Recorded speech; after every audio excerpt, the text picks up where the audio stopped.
users, prepare to be digitized into the world of Tron.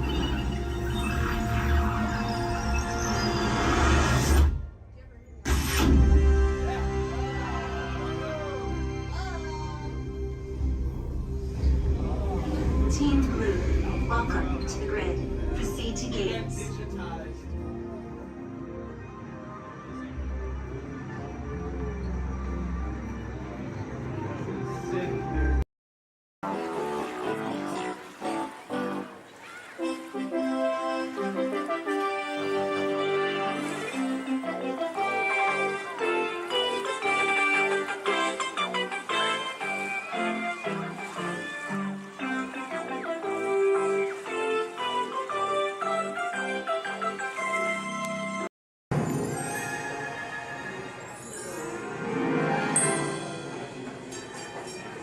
Ready?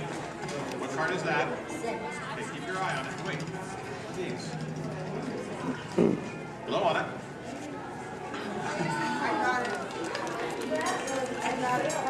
Hello and welcome to Disneyland's 50th anniversary celebration. For this truly historic event, no ordinary host would do. No, the Disney folks wanted someone who's been here from the beginning. They wanted a household name. A name that means family entertainment. Donald, calm down. You're just too animated. I'm referring, of course, to me, Steve Martin. I was Walt's friend, what? Oh, really? Well, I don't remember him calling that show the Donald Duck Club. Now just waddle along. As I was saying, the Disney folks came to me because I began my career right here at the Magic Shop at Disneyland. That's me, Disneyland class of 1960. Magician, prestidigitator, and seller of fake vomit.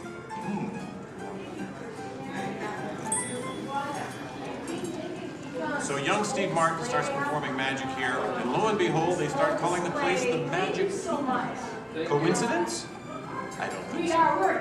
But right now, I'd like to introduce you to the man who started it all, Walt Disney. Walt, tell us how it all began. This is the original. Now this is the original, so we get from the original show here at Disneyland. And This is a then, belt. So we start out yes, it was all planning him, and then when they taking the merry-go-round and let's go to different places. As I sit there while they do all these things, sit on the bench, eating peanuts, I felt that this subject is something reasonably parents and the children could have fun together. Great idea. So that's how Disneyland started. Disney does everything. I'll take it from here, Oh, Walt. yeah, and I did not This work with priceless Disney artwork show, shows the but I did first work design with for the Disneyland. Journey to Gettysburg show A small park that would with have been the near the headset. Disney Studios in So the Burbank. headset show. It's sweet, They isn't would it? simulate a But he couldn't stop there. Not Walt. He wanted a world of the future, an exotic jungle, a wilderness frontier. What do you mean, things are cutting your hair and you get This is just the most rare and valuable piece of art from Disney archives. It's the painting that sold the concept of Disneyland to the bakers. It was a painting. You got us really. Thank you, and just get this lobby just opened this morning, so you were here day one. It's just open today. Then Walt heard about an orange grove in Anaheim. Thank you. Thank you, you're welcome. An hour away from any major city, at the end of a dirt road. Talk about impossible dreams. If I could take you back in time. Wait a minute. What am I saying? I'm a magician.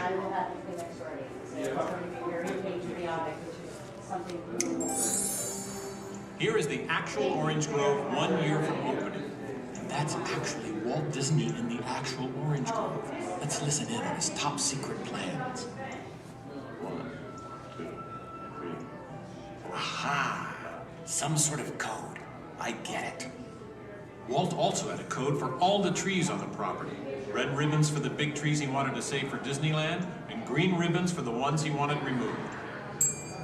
But, as fate would have it, the bulldozer driver was colorblind! Oops. So, Disneyland, less than a year from opening. No one in their wildest imagination could ever build an entire theme park here in just 1 year. Oh, yeah, I'll show ya. Watch this, Magic Boy. Ah, that time sound. Keep going, boys. Faster, faster. That's it, good. That's it, good. Opening day. Take it away, Walt. To all who come to this happy place, welcome. Walt's dream had finally come true. And to celebrate, ABC organized the biggest live telecast in history. Some of the most famous stars in Hollywood showed up, including host Art Linkletter. Frank Sinatra. Hello, Franco. Who's driving? Sammy Davis Jr. Hello, Sammy. Bob Cummings, Ronnie Reagan. Come on in. Davy Crockett. Buddy Epson's there, too. But right now, it's my pleasure to introduce the famous star whom Mr. Disney has asked to christen the Mark Twain. Ladies and gentlemen, Mr. Disney. I'll take it from here, Mr. Linkletter. That's fine. I'll keep on it, everybody at home, to join in that celebration too. Huh? Hey, what's the big idea? I'm translating. Nobody can understand what you're saying. You can't do. Cannot. Can't. Not. I'll show you. Ignore the duck. As I was saying, the lands that America saw on the Disneyland television show became free. I'll show you what's going on. Now, where was I? Oh, yeah. On opening day, we had Frontierland, Tomorrowland, Fantasyland, and Adventureland. It was a perfect day. Oh, really? I wouldn't say perfect. It was 100 degrees in the shade, and the freshly poured asphalt was still wet. 11,000 people were invited, but 28,000 showed up. Newspapers predicted the worst for Walt and his park, and only 90 days later, the 1 millionth guest walked through the gate. Disneyland not only survived, it thrived. First grade one was with Mr. Reagan show, and then we had another show that was called The Journey. We've been down since 2005, where we've been doing the Steve Martin show. This is honoring Disneyland's 50th year. So this film is what's left. So it's going to continue.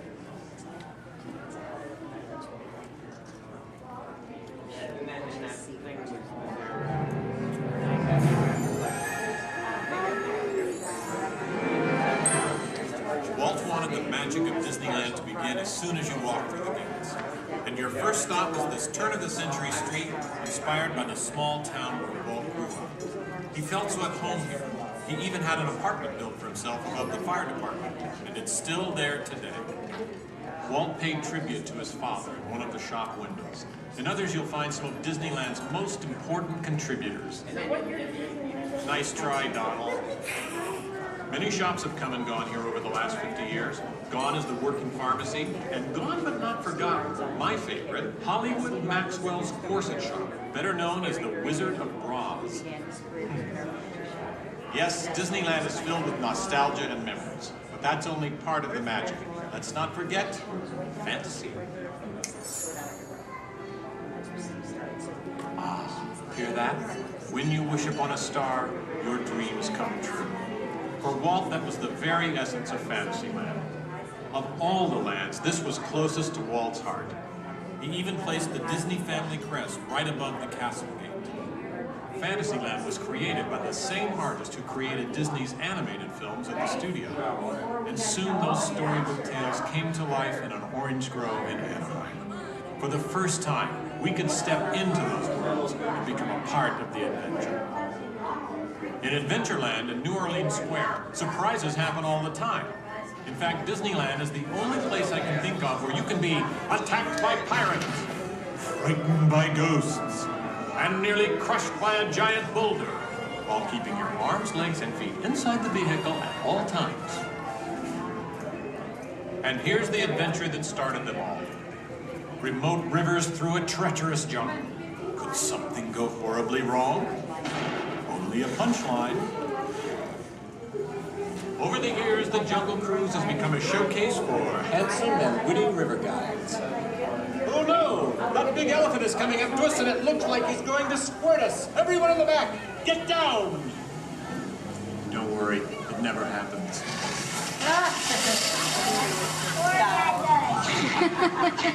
Donald. It was the duck, right? The duck?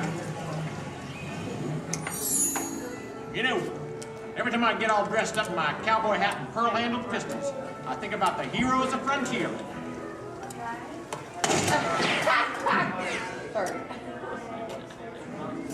You see, Walt believed it was important to pay tribute to the pioneers who blazed a trail across frontier America. And I agree. Especially when it involves saloon girls and blazing six-guns! In Frontierland, you could meet popular Disney heroes of the day, like Davy Crockett and Zorro. For a while, there was an authentic American Indian village. And in the little mining town called Rainbow Ridge, you could board a mine train or pack mule to explore nature's wonderland. And then the West got a whole lot wilder. Big Thunder Mountain Railroad was a thrilling addition to Disneyland's growing mountain range. The first peak was the Matterhorn, one of Disneyland's first e-ticket attractions. But the most out-of-this-world mountain of them all is right here in Tomorrowland. When Disneyland first opened, Tomorrowland gave us a preview of the amazing, futuristic world of 1986. Okay, so the 1980s didn't turn out that way. But Tomorrowland is really about imagining the possibilities of the future. So we got to go to the moon before real astronauts did. We got to travel through the mighty microscope on atommobiles, beyond the realm of normal magnification.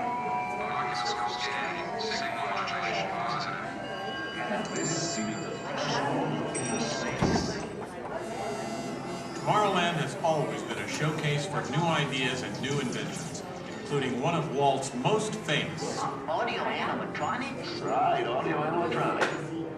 And this technology wasn't just for the birds. Walt's idea got better and, as always, bigger. With my new wash day marble, it takes only 5 hours. Not only could these robotic performers talk and act, they could jam. Hit it, boys!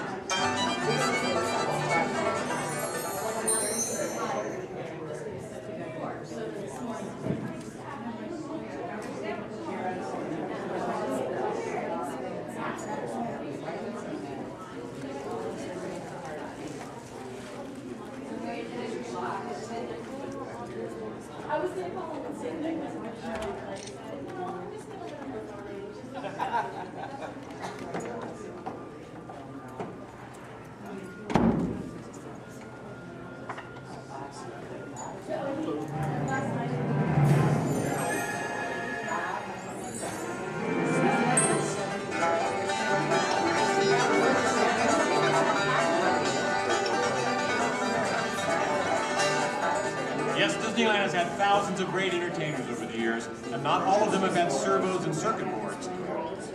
I learned a lot about comedy by watching Wally Boat, star of over 47,000 shows at the Golden Horseshoe Revue. And he was only one of the great homegrown acts that brought their unique magic to Disneyland over the years.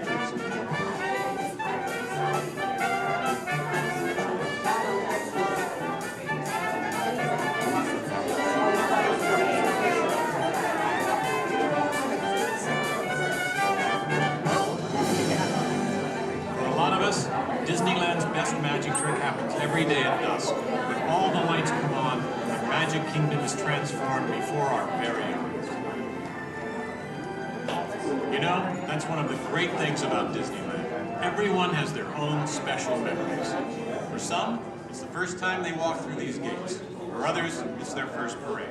And I'm sure for all of you, it's watching me, Steve Martin, host Disneyland's big 50th anniversary. But while shows and attractions are all great, I I think for most people, real magic of Disneyland is right here. It's you, Donald. Yes, it's you and Mickey and all the rest of the gang who always make us feel like home friends.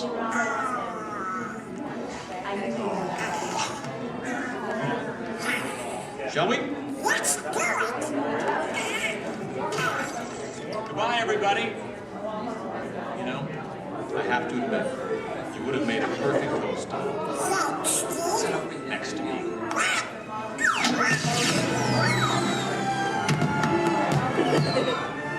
To all who come to this happy place, welcome. Disneyland is your land. Here age you live upon memories of the past. And here youth may savor the challenge and promise of the future. Disneyland is dedicated to the ideals, the dreams, and the hard facts that have created America, with the hope that it will be a source of joy and inspiration to all the world.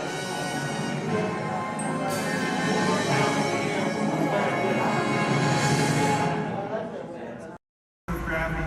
Now give me an angry look. You're going to do a little fight demonstration with one of my stuntmen. All right? Turn around. Here he is. My bad. You know what, Steve? I'm sorry. You're just too big for this. Why don't you go get set up with the desert scene, all right? Thank you for one help out. Oh, where are you going? We're not done. We're not done yet. He was a little big, right? Scared you a little bit? Sign that waiver, all right? You're good. You're good.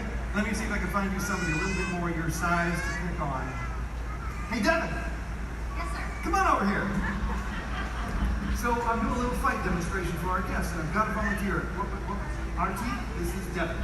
Think it's something real simple. Okay. Basic, all right? Nothing too crazy. Just listen to her. Do exactly as she says. I've actually got to go over notes. I'll be right over here if you need me. No problem. I'm like, okay, thanks for helping. So I guess I'm going to show you a few things. I'll make it super easy, but I tell you what, let's turn around. We're going to face this way, and you're just going to stand right here facing me. Just like, try not to move. I'll do everything, okay? Okay. All right, you guys. Well, when we're doing fight routines, taking a punch, it really is just as important as throwing one. Sorry, okay? I'm so sorry. I know you're okay. Okay, you look alright. Okay. Well, as you guys can see, you really can't get hurt if you don't have the right timing. Sir! Okay, I think I know what's happening. You're moving just a little bit. No, we're not going to see anymore. Okay, no problem. I'll wrap it up. Here's your little hat. You see, it just takes guts. Coordination. And a real level head.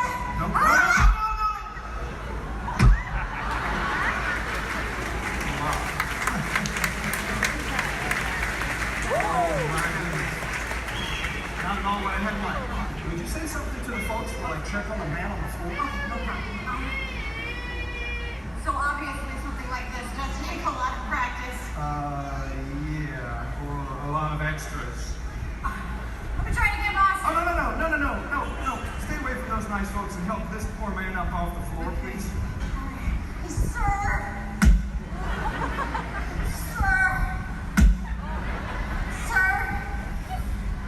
Ladies and gentlemen, that is indeed one of my stuntmen. Give it up for Mr. RT Cavato! Keep that applause going for all of our background extras! All the way forward and all the way to the left. Filling in all the available space, making favors for those that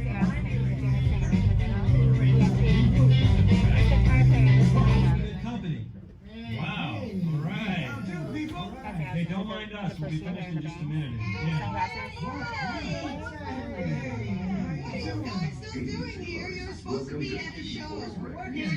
I'd like to introduce our local manager. High-speed roller coaster test ride that includes sharp turns, upside-down maneuvers, Okay, come on, guys. Please, get in the car. Sorry, folks, we gotta go. Come on. Chris, can you grab my blacklist, Paul? Hey, wait a minute. We can't leave these people here like this. We can't? No! Come on, you know how we feel about our fans. Yeah, that's right. Well, guys, what do you expect me to do? Send them all with you? Yeah. Wait a minute. I love that idea. How about some backstage passes? Yeah. Come on. Make it happen. Give us some. Okay. I'll make it happen. Now get out of here. I hate all of you. Have a nice ride. Hi, Sal, it's me. Listen, I'm gonna need a bigger car. Make it a stretch. In fact, make it a super stretch. Right. Okay, folks, the show is all the way across town, but I got you a really fast car. Okay, wait, it's out in the alley. Congratulations on those backstage passes. Now please, walk this way out of the alley, keeping up with that party in front of you. As a reminder, masks must fully cover your nose and mouth and be worn as you exit the building after our kickoff.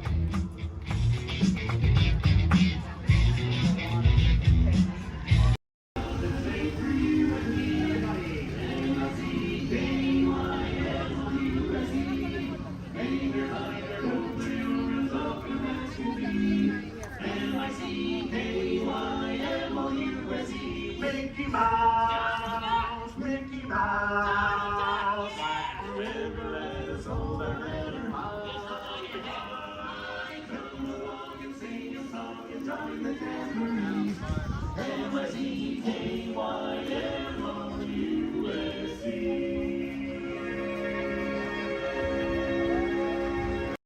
Right now, big drop, move it.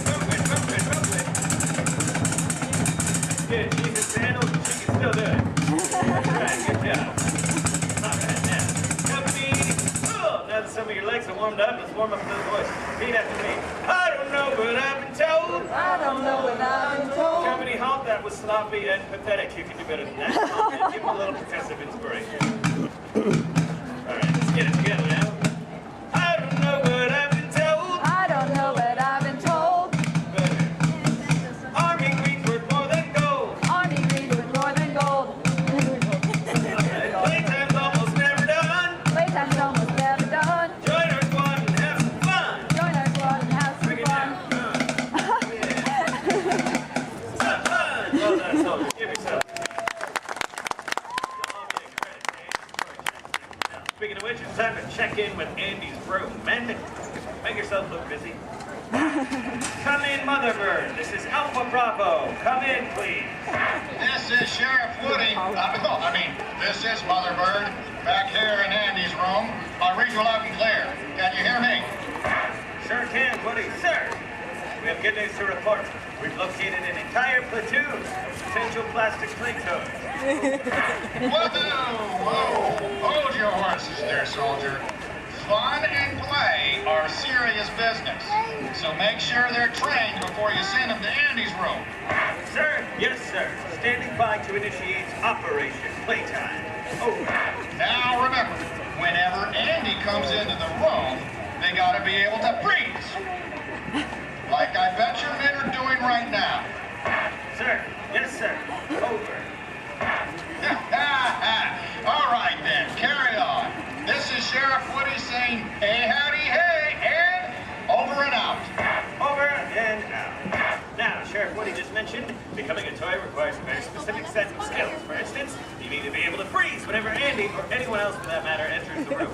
They cannot know our secret toy business. Next, we will commence Operation Freeze, but first, my men will demonstrate. Put your hands together. Come on, Playtime's all about having fun now.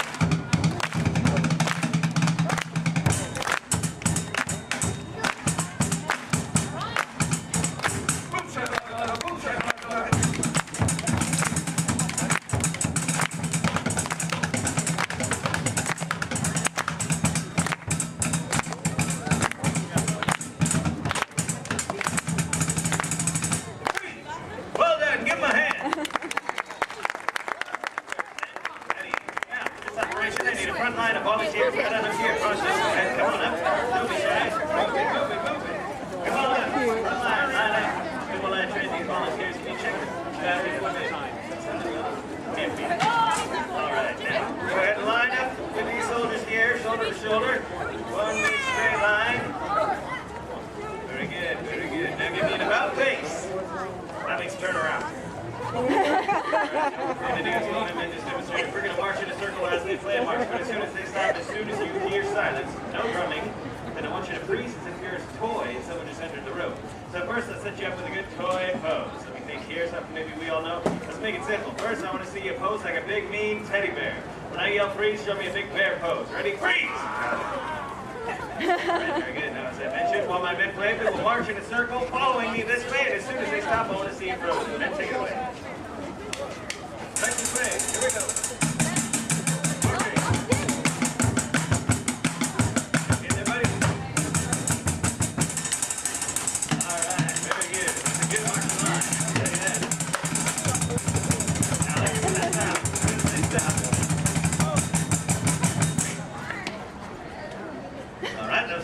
Try it again. This time, let me see you frozen like an action figure. Maybe your favorite action sports star. Think of your favorite sport and then pose like you're playing it. Right? Following me this way. Here we go.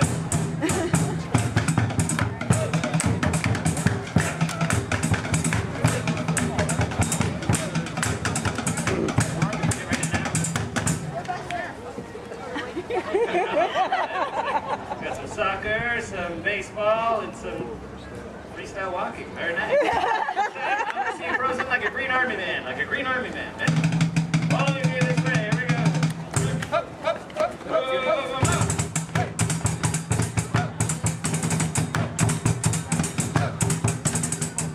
Taking your army man poses.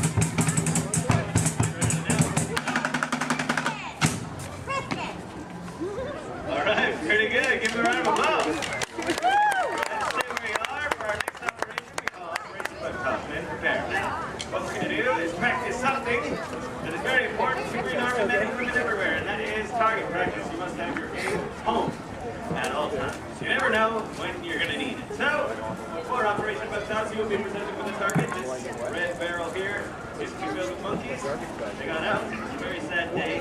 So now we use ladybugs for our target practice. You'll each be armed with 1 round of ammunition, and in 3 rounds of firing, our goal will be to get 100% of the bugs back into the barrel.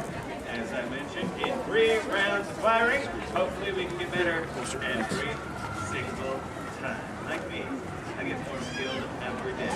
All right, go ahead and hold up those bugs. Freeze in arms. When I yell fire, let them fly. And 3, 2, 1, fire! That was pretty good for a first time, but I know we can do better. Go ahead and pick up those bugs. Recover those ammunition.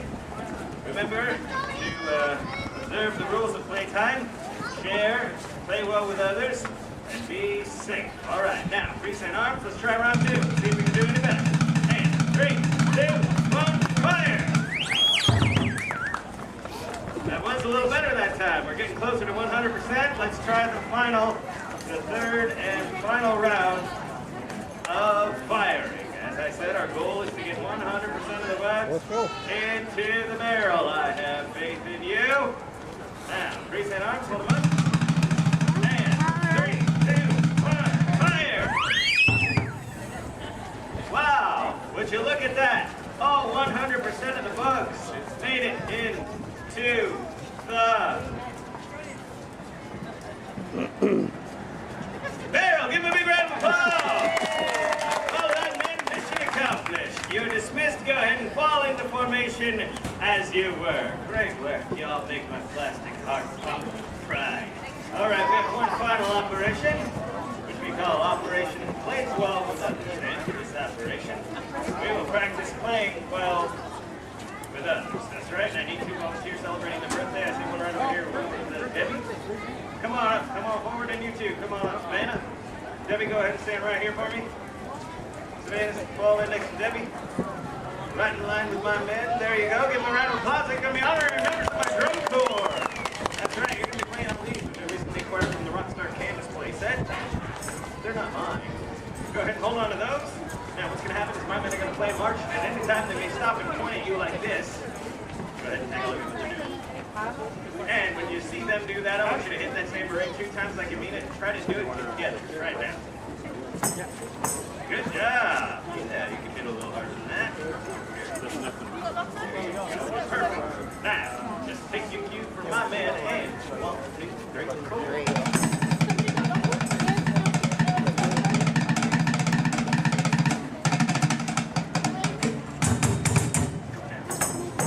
You got it.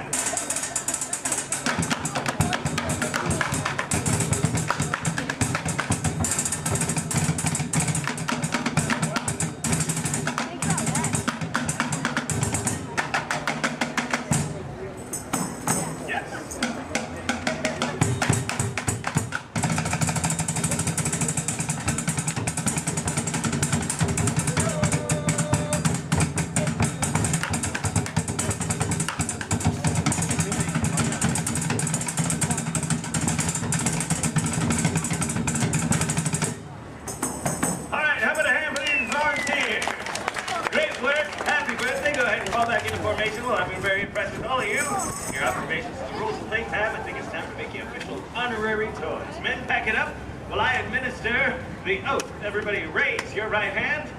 That's in order. And repeat loudly, and I mean loudly, after me. I state your name. Do solemnly promise to be a faithful and loyal toy. To follow any and all orders from my superior officers and or my parents. You can thank me later. And above all, my mission is fun. F-U-N. Now give yourselves a big hoopah! Congratulations, soldiers. You're now official honorary toys. Your first official order of duty is to enjoy the rest of your day. Stay out of the sun as much as you can because you are honorary toys, and after all, plastic melts. All right, men, mission accomplished. Let's get back to the toy business. Great work, everyone. We go to the fighting army green. All of this ready for movie. Protect our room that's filled with toys, as you'd expect. No machine's ever been before.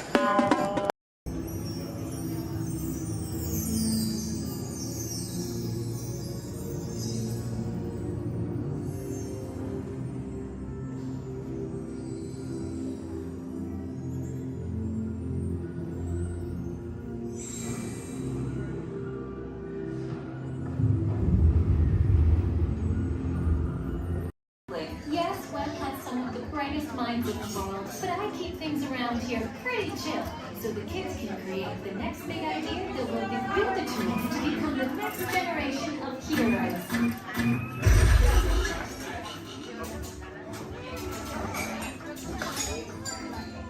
We hope you have a great time on your visit to the Worldwide Engineering Brigade Open House.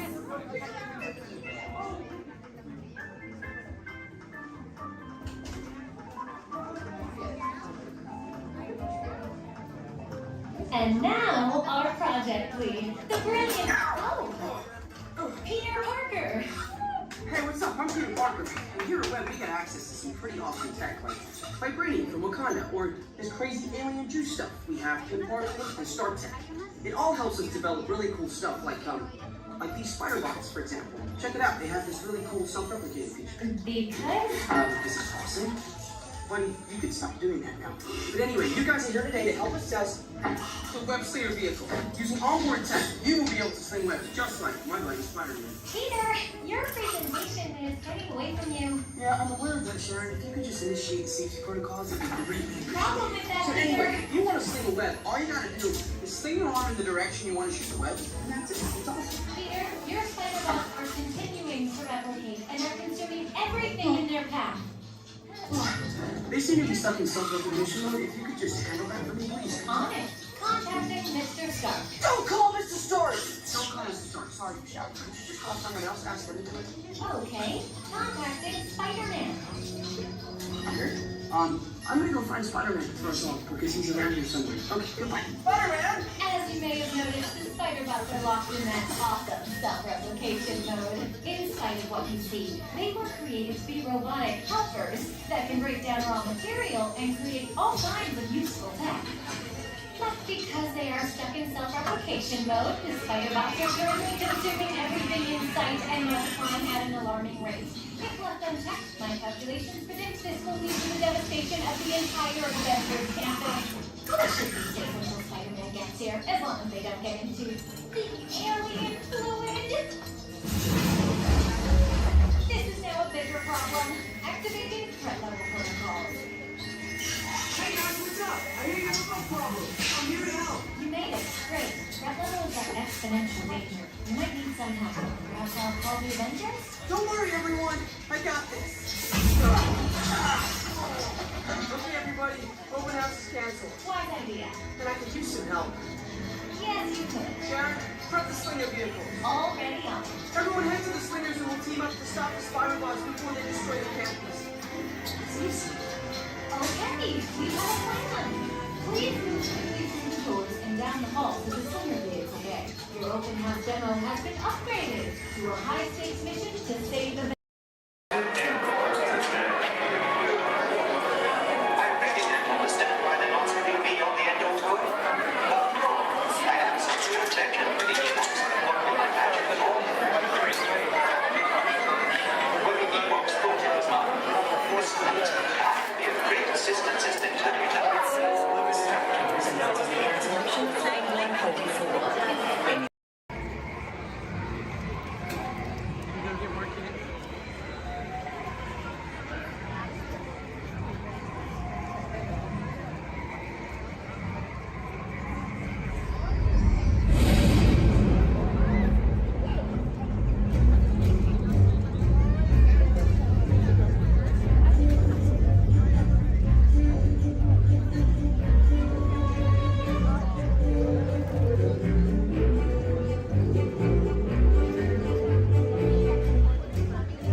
Tonight you're not alone. The horseman's riding after you.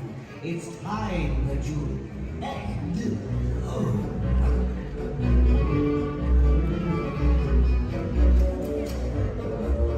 Travel quickly. Cross the bridge. Don't look back. Do not delay. If the headless horseman gets you, you won't see another day.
think they're sold out in the park, but they've still got kind of like 200 dancers on Main Street.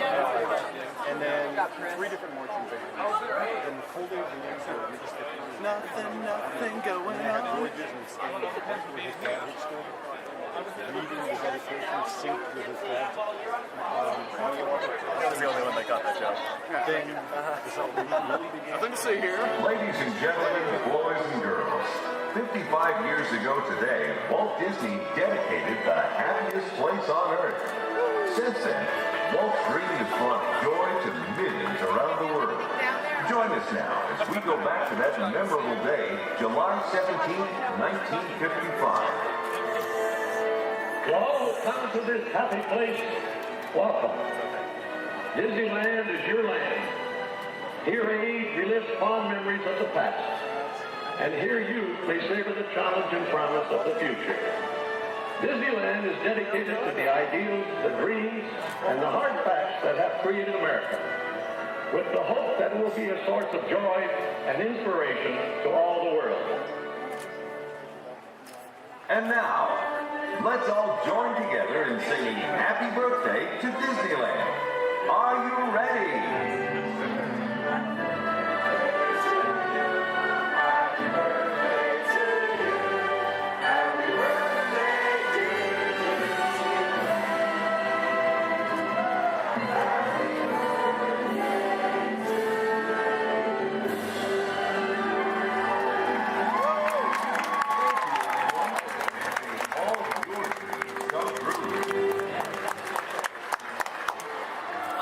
That's it. All right.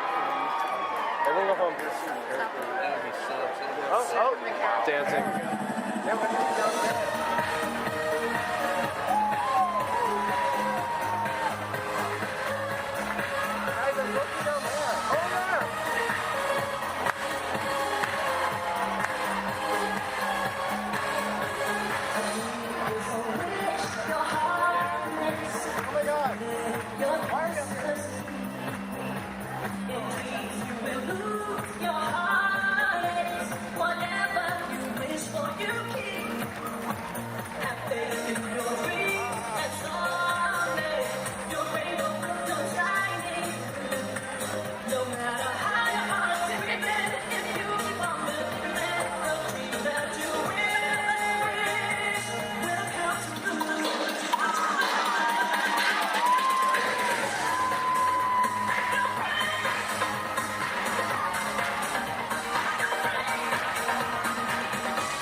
alone are here. Really?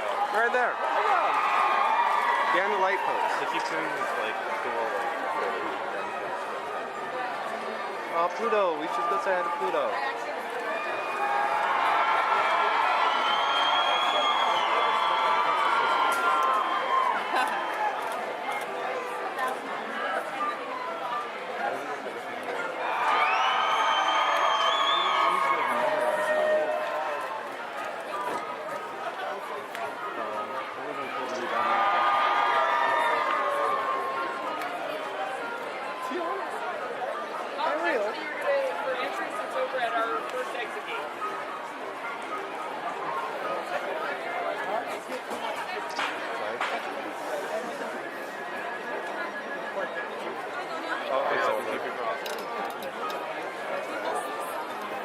Some of them are leaving now.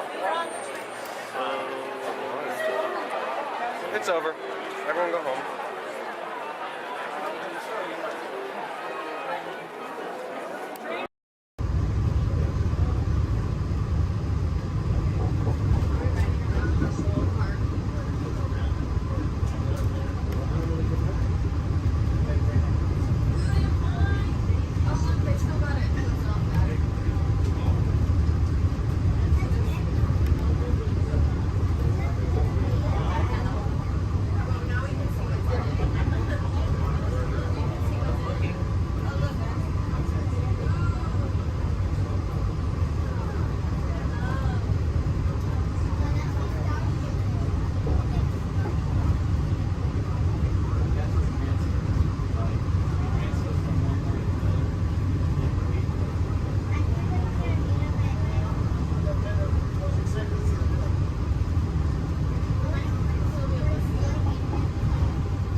Manténganse alejado de las puertas.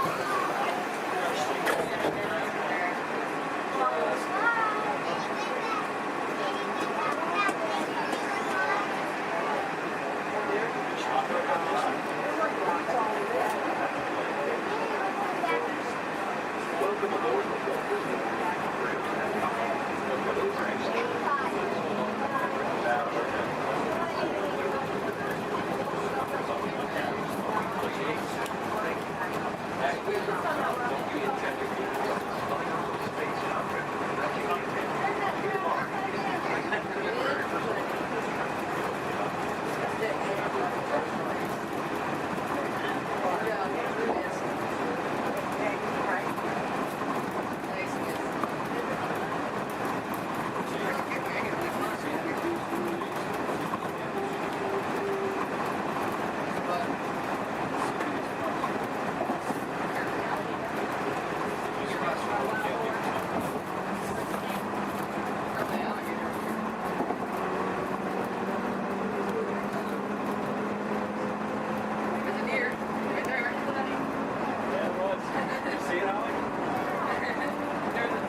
enough. A lot the height here.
Robots have been a part of our imagination for longer than you might think.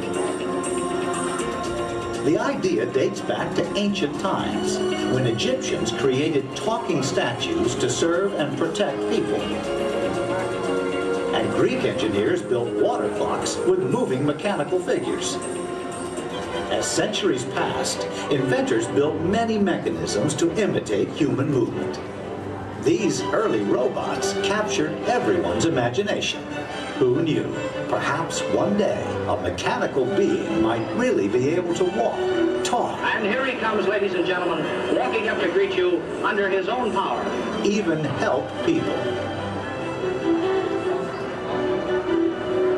In 1920, a Czechoslovakian writer was the first to call these automatic helpers robots. From then on, robots became popular in stories, art, and especially in the movies.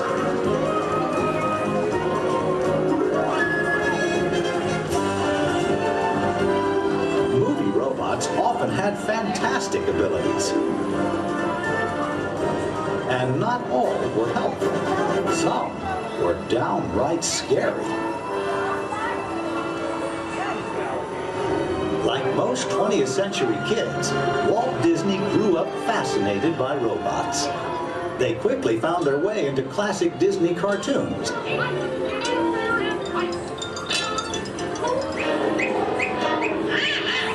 Walt's passion for robots soon took them out of cartoons and into real life.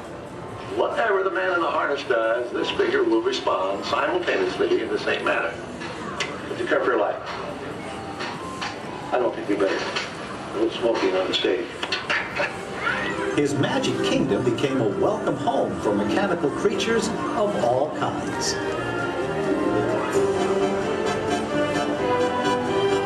Walt's pioneering work in audio animatronics made robots familiar entertainers at Disneyland, delighting millions of visitors. Meanwhile, in the world of science, advances in hydraulics, microcircuitry, and digital computers were turning science fiction into science fact. Robots had stepped out of the realm of imagination. Today, they are everywhere we and they look. In outer space, in factories, even in our homes. For years, the biggest challenge robotics engineers faced was something we usually take for granted, the simple act of walking. Of course, walking on 2 feet isn't always so simple, especially when we're young. Even as adults, walking has its ups and downs, because it requires well-developed balance and coordination. Making a humanoid robot walk on its own 2 feet is very complicated. Yet this is the challenge that Honda, the mobility company, took on almost 20 years ago. Honda's first prototypes walked in a straight line only, and falling down was a big part of learning. The next prototypes had better balance, but turning was a very slow process. Step by step, the engineers persisted.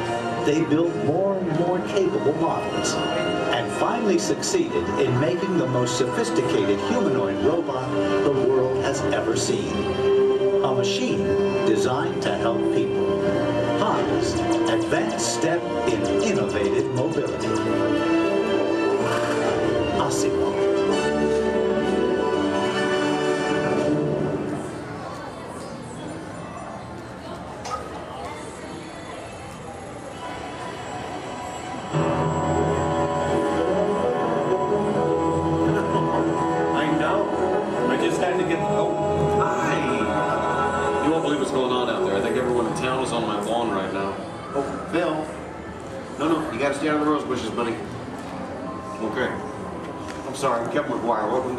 Household.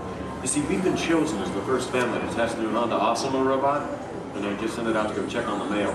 It was so much fun watching the neighbors' faces when they first see Osimo. Like, they all... No, you can't borrow the robot. Just... Okay. Now, if you're not familiar with Osimo, you're going to be amazed at the way it... You know what? You're just going to have to see it to believe it. Of course, when we first met Osimo a couple weeks ago, we learned that its name stands for Advanced Step in Innovative Mobility. Oh, here it comes now. Everyone, say hello to Osimo.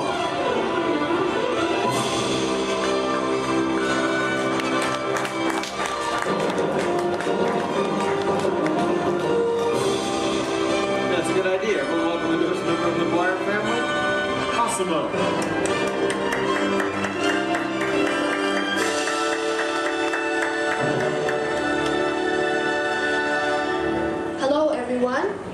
Oh, Osimo.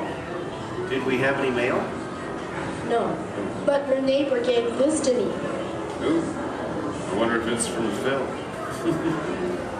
Oh no, it's an invitation to Cassidy's birthday party.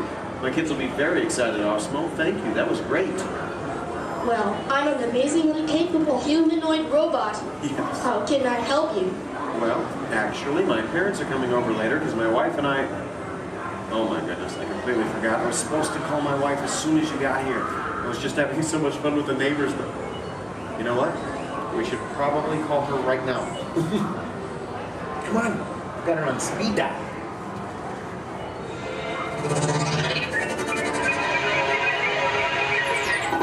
Hi, honey. Hi. Hey, look what just arrived.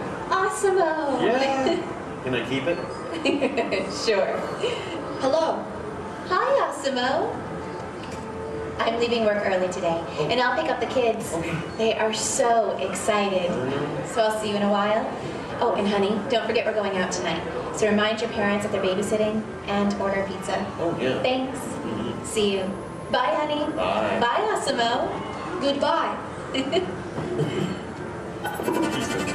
Well, Osmo, welcome to the family. Thank you. I just need to remember to order that pizza. What do you think, sausage or pepperoni? What am I talking about? Now, developing the world's most advanced humanoid robot didn't happen overnight. It took teams of Honda experts over 20 years to create this amazing piece of technology.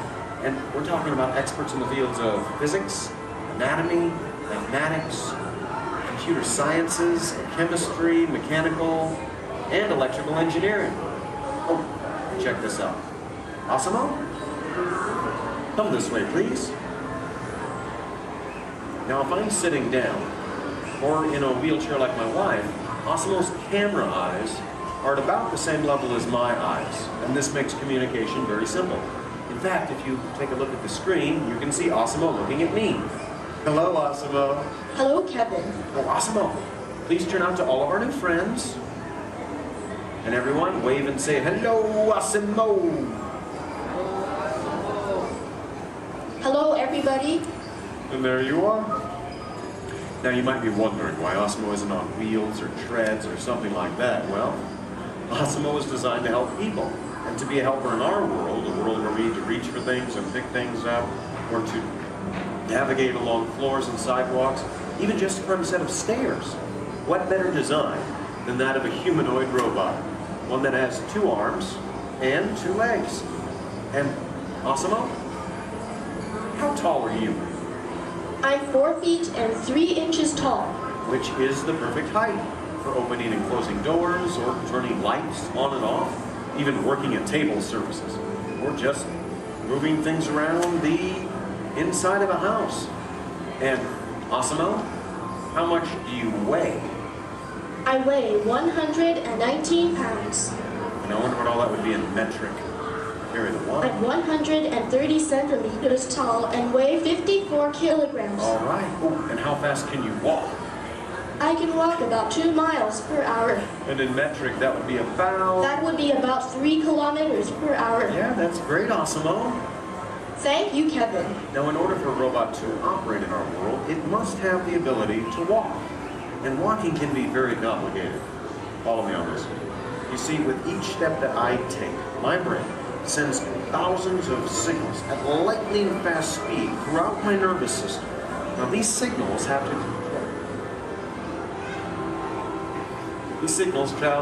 to the muscles, tendons, and ligaments in my legs, hips, arms, and shoulders, which all have to move in sync just for me to keep my balance. But the really amazing thing is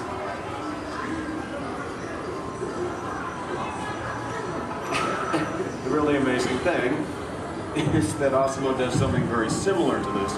It uses motors, sensors, and computers to keep its balance and walk like a human. Now, Osimo can also sidestep in a straight line or on a curve. And this makes navigating through a house with all of its constantly changing obstacles very simple.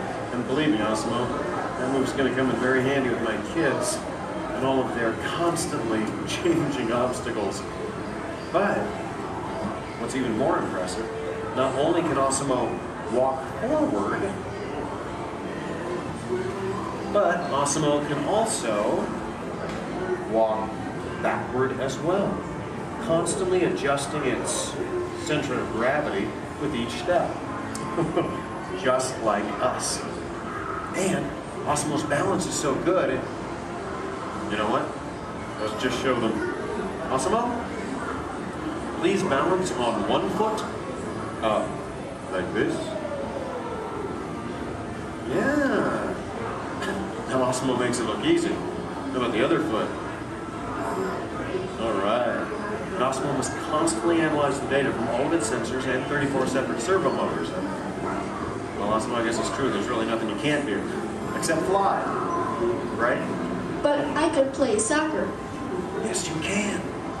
You know, I think Molly left her soccer ball here, so yeah. Why not show everyone? Oh, hold on just a moment. Let me get some goalposts so we can make it official. All right, Osimo. Bend it like Beckham. And that's a goal! Very nice, Osimo. Yes. Now, it looks simple, but kicking the soccer ball actually requires some technically advanced balance, stability, and coordination. But you know, Osimo, with your ability to understand vocal commands and navigate effortlessly through the environment, it's easy to see how helpful you're going to be around the house. Oh, telephone. Okay, Osimo. I'll get it. Hey, is Osimo there? Yeah, right here. Hello. That is so cool. Osimo, we'll be home in like 5 minutes. Osimo, I told everyone in school they can come over and meet you. And I invited everyone in the neighborhood. Hold on. They all see your video. Yeah, Osimo, you're a star. Bye, Osimo. Okay, my kids. I know. How about a bye, Dad? Bye, Dad. Love you. You're cool. Well, Osimo, looks like you're pretty popular with my kids.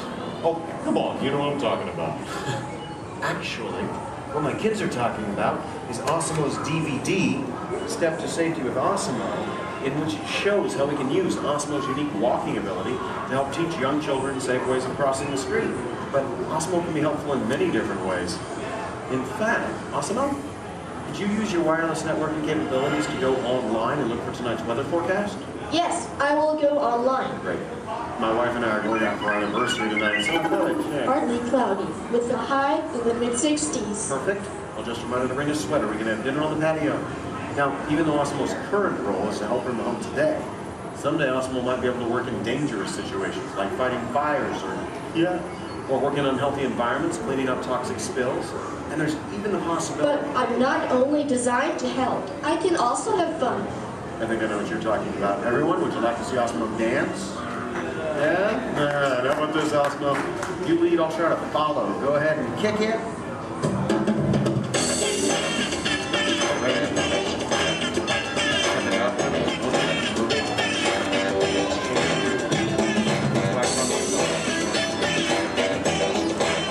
I have no real sense of rhythm. Maybe I don't have it.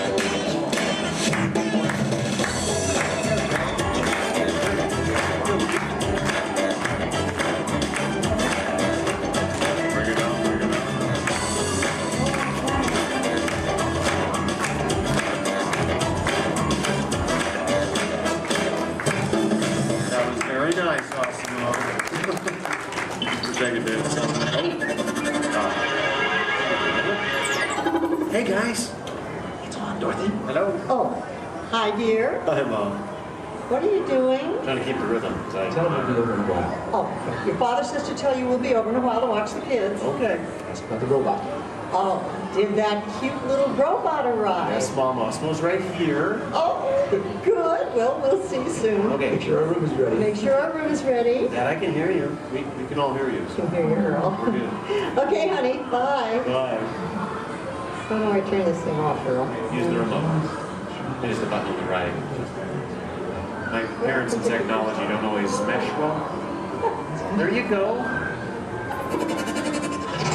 Although, you know, this is the first time in a long time my parents have actually volunteered to watch the kids. I wonder why. It's a mystery. Anyway, if you'll excuse me a moment, I need to go check on them. Second, Osimo, could you do me a favor? Yes, Kevin. Could you go upstairs and look into the room on the right to see if it's ready for my parents? Of course. Great. Now, what you're about to see is one of Osmo's most challenging maneuvers, made possible by combining all of its onboard technology. The ability to climb a set of stairs with balance and precision is a culmination of over 2 decades of research and development. Now, first, Osmo stops momentarily at the foot of the stairs and adjusts its position by reading a mark on the floor using the sensor in its torso. Oh, are you all ready, Osmo?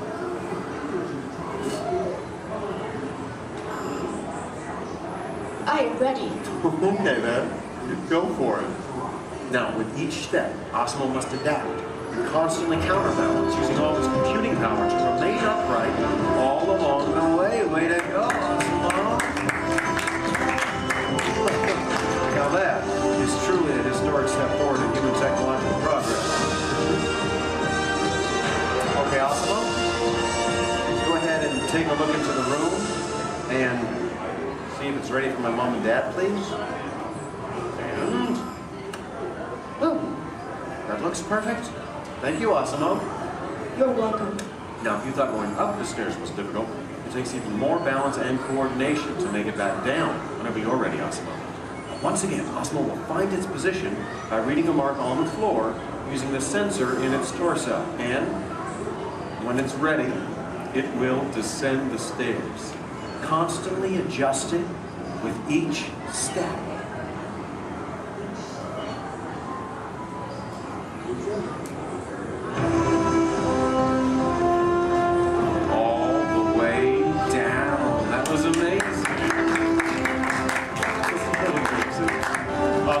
I don't think there's anything that can top that. So, Excuse me. Oh, yes? I can even run. That's right, you can. And we have the room. Okay, well, you get ready. I'm going to tell everyone. Folks, you're in for a real treat. This is something that I've heard about, but have never seen in person. You see, Asimo can actually run. Yeah.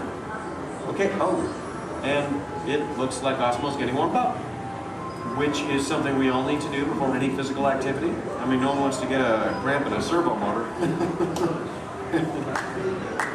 Now, in order for Asimo to run, both of its feet must leave the ground at the same time, if only for a moment. And Asimo is the only life-sized humanoid robot in the world that can accomplish this, moving at speeds of nearly 4 miles per hour, or in metric, 6 kilometers per hour. Okay, Asimo, you just let me know when you're all warmed up and ready.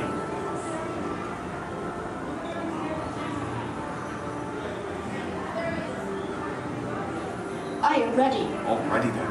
On your mark, get set, go!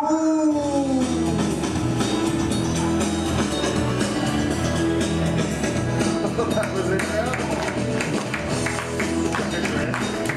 Watch, turn around. I want to show this to you in slow motion. Now this is truly an amazing accomplishment. Asimo's airborne, meaning both of its feet leave the ground for about 0.08 seconds, running very similar to that of a human. Very impressive, Asimo. Thank you, Kevin. Now if you'd like to learn more about Asimo, please visit the website asimo.honda.com.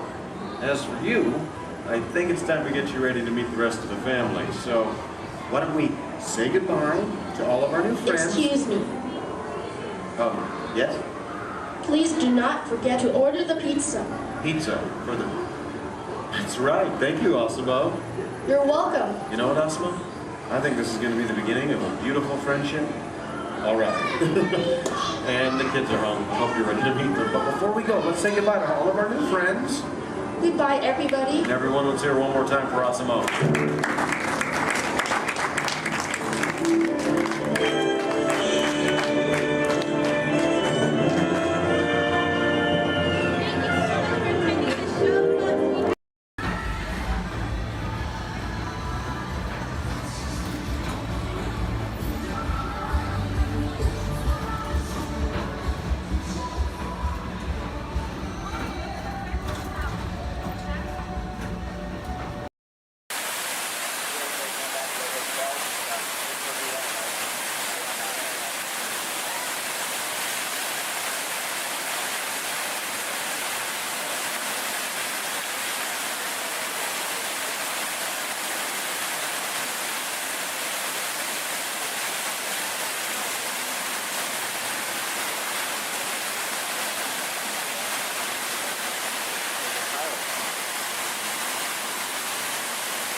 Okay, they're headed for the jump point.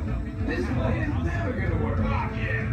Well, okay, I'm marked onto your vehicle. We'll be right behind you. Nothing to worry about. Unless we cannot stop this unusually large man, then you're likely doomed. Good luck. You're gonna need it.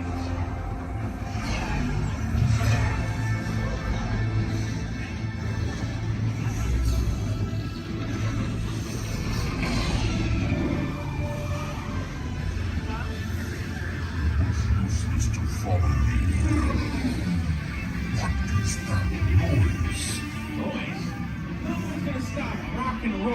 existence. What have we done? I think we took back.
It's just a figure of speech, Drax. You are lying to them. Now I understand. Welcome to the Guardians of the Galaxy. Your journey. Para su seguridad, permanezca sentado y mantenga sus manos, brazos, pies y piernas dentro del vehículo. Y cuide a sus niños. Gracias. Please step carefully onto the moving platform. Then step into the car. For your safety, remain seated at all times, keeping hands, arms, feet, legs, and other appendages inside your car. Safely and safe by water. Thank you. Stay clear of the doors and windows. Please keep all exits.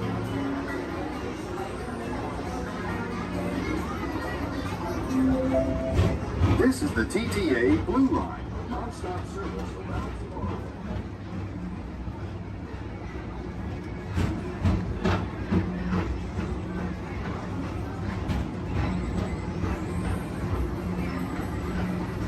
Greetings, intergalactic travelers. Welcome aboard the People Mover, presented by Enterprise.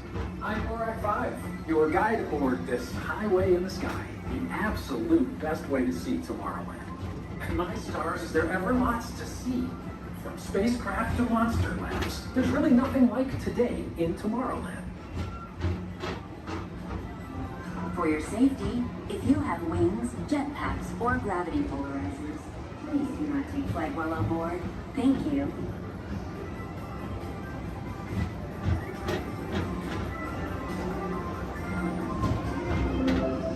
The next station is Tomorrowland Urban Planning and Star Traders. Transfer to green and red lines.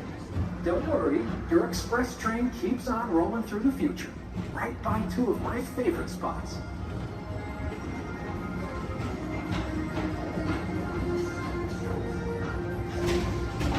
First up, Progress City, Walt Disney's amazing dream for a community of tomorrow. Did you know Progress City inspired Epcot? And a lot of the visionary ideas throughout Walt Disney World. Look, there's even a tiny people mover. I wonder if there's a tiny mover in there.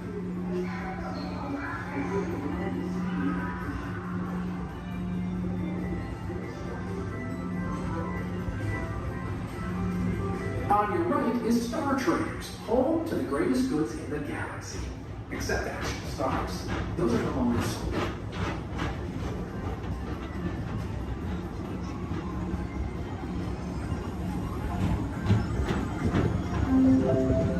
Now approaching approaching Tomorrowland Speedway and Tron Light Cycle Run. I love a good circuit, and these are two of the best tracks of the cosmos for a bit of light, speedy competition.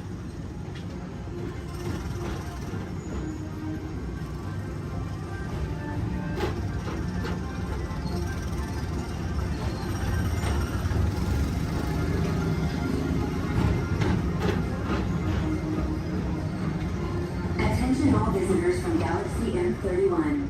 Please keep forward-facing tentacles clear of oncoming vehicles. Thank you.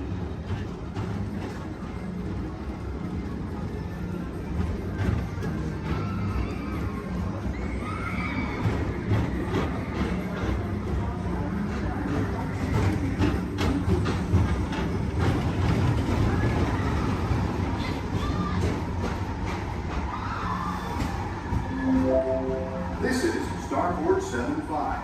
Or as we locals call it, Space America. Our high-speed rocket port to distant deep space destinations.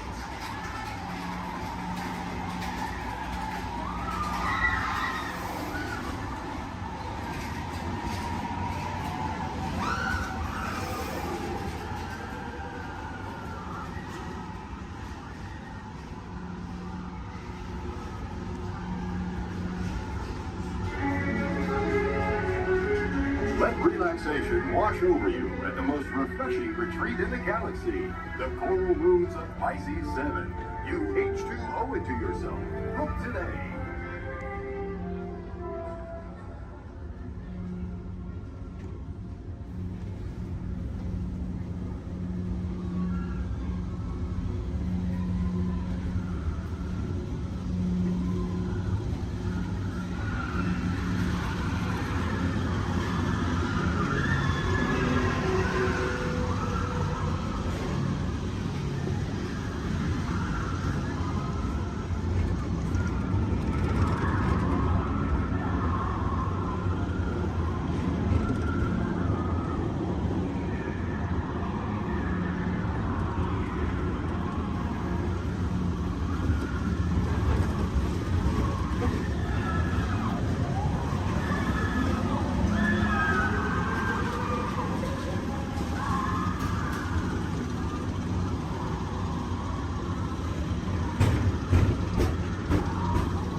Mr. Tom Morrow, please contact Mr. Johnson in the control tower to confirm your flight to the moon.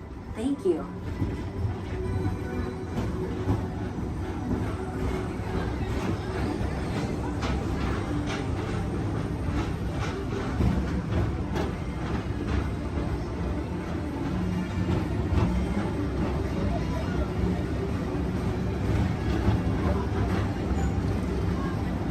Attention all visitors from Galaxy M31. Please keep forward-facing tentacles clear of oncoming vehicles. Thank you.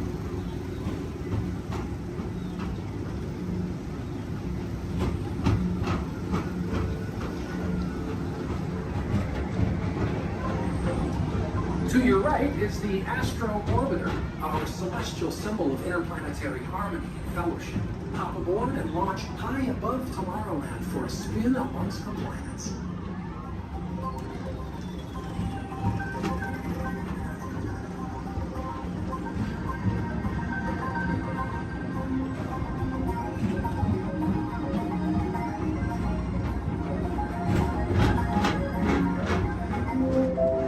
The next station is Walt Disney's Carousel of Progress.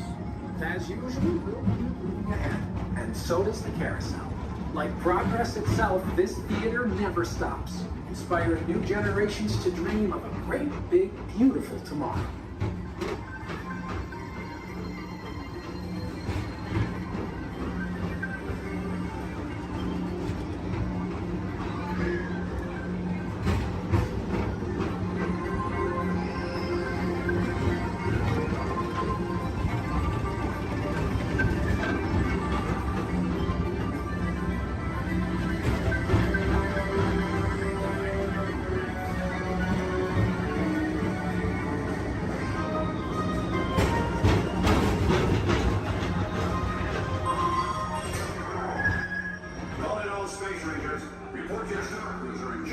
on this daring space mission against the evil Emperor's Earth?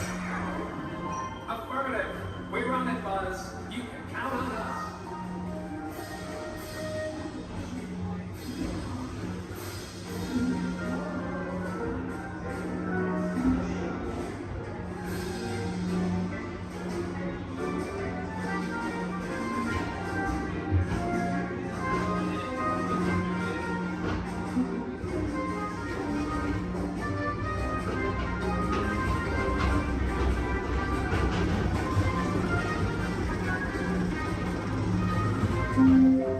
Now approaching Monsters Incorporated lab floor. Mike Wazowski has brought in some real monsters of comedy. Whether you have one eye or 9, take the time to see this show. Now approaching Tomorrowland Transit Authority Station. My fellow sentient life forms, our people mover journey has nearly come full orbit. Thanks for riding with us. It's been a pleasure to have you aboard. And even though we're concluding, this is always my favorite part. Because now is the time. Now is the best time to go out and explore tomorrow. Today. See you in the future.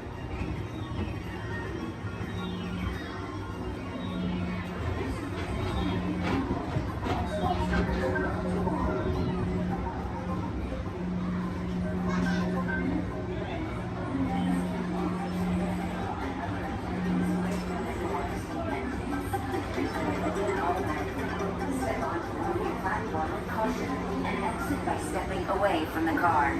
Thank you. Please keep arms and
place, welcome and good morning, everyone. We have some extra special friends here to welcome you all today. Let's hear it for Mickey Mouse and Minnie Mouse.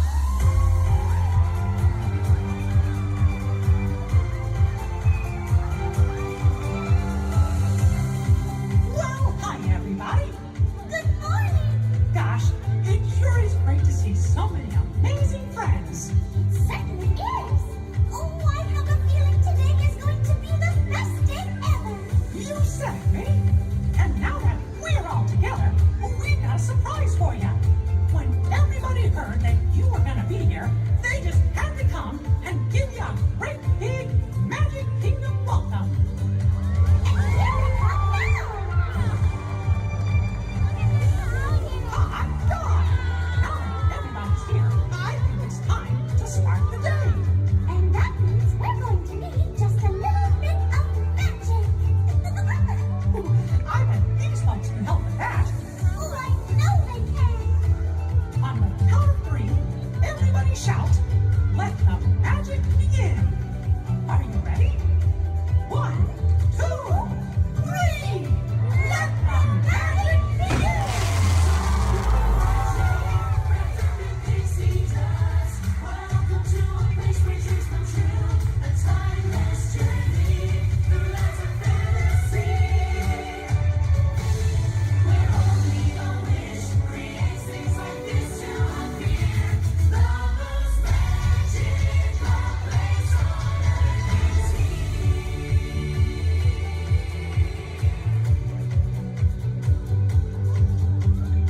Well, what are we waiting for? Let's get going! Bye-bye, everyone. See ya real soon!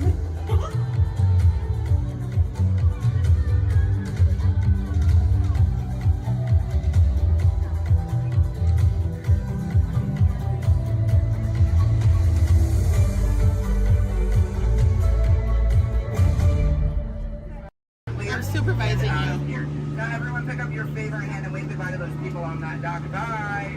Goodbye. Yeah, you're never gonna see them again. But you don't know them, so why would you see them again, right? Unless that was your family up there, then you know what? You're welcome. I just got you a 10-minute break from them. You probably need it. You've been in Disney World all day with them. But now let's see. Is this anyone's first time on the Jungle Cruise? Can I see a raise of hands? Perfect. Me too. Is this anyone returning to the Jungle Cruise? Can I see a raise of hands? Perfect. I can't wait to be a sore disappointment for all of you and exchange a lot of awkward eye contact has already started. How beautiful. But hello everybody, welcome in. My name is Skipper Kevin. First name Skipper, last name Kevin. I'm going to be your best friend, guidance counselor, dance instructor, tour guide, dragon slayer. If you don't laugh at my jokes, I'm going to be your swimming instructor.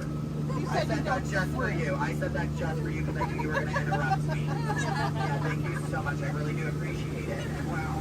But now here we are in the Amazon rainforest. If you look over to your left-hand side, you're going to see what I like to call an inspiration ball.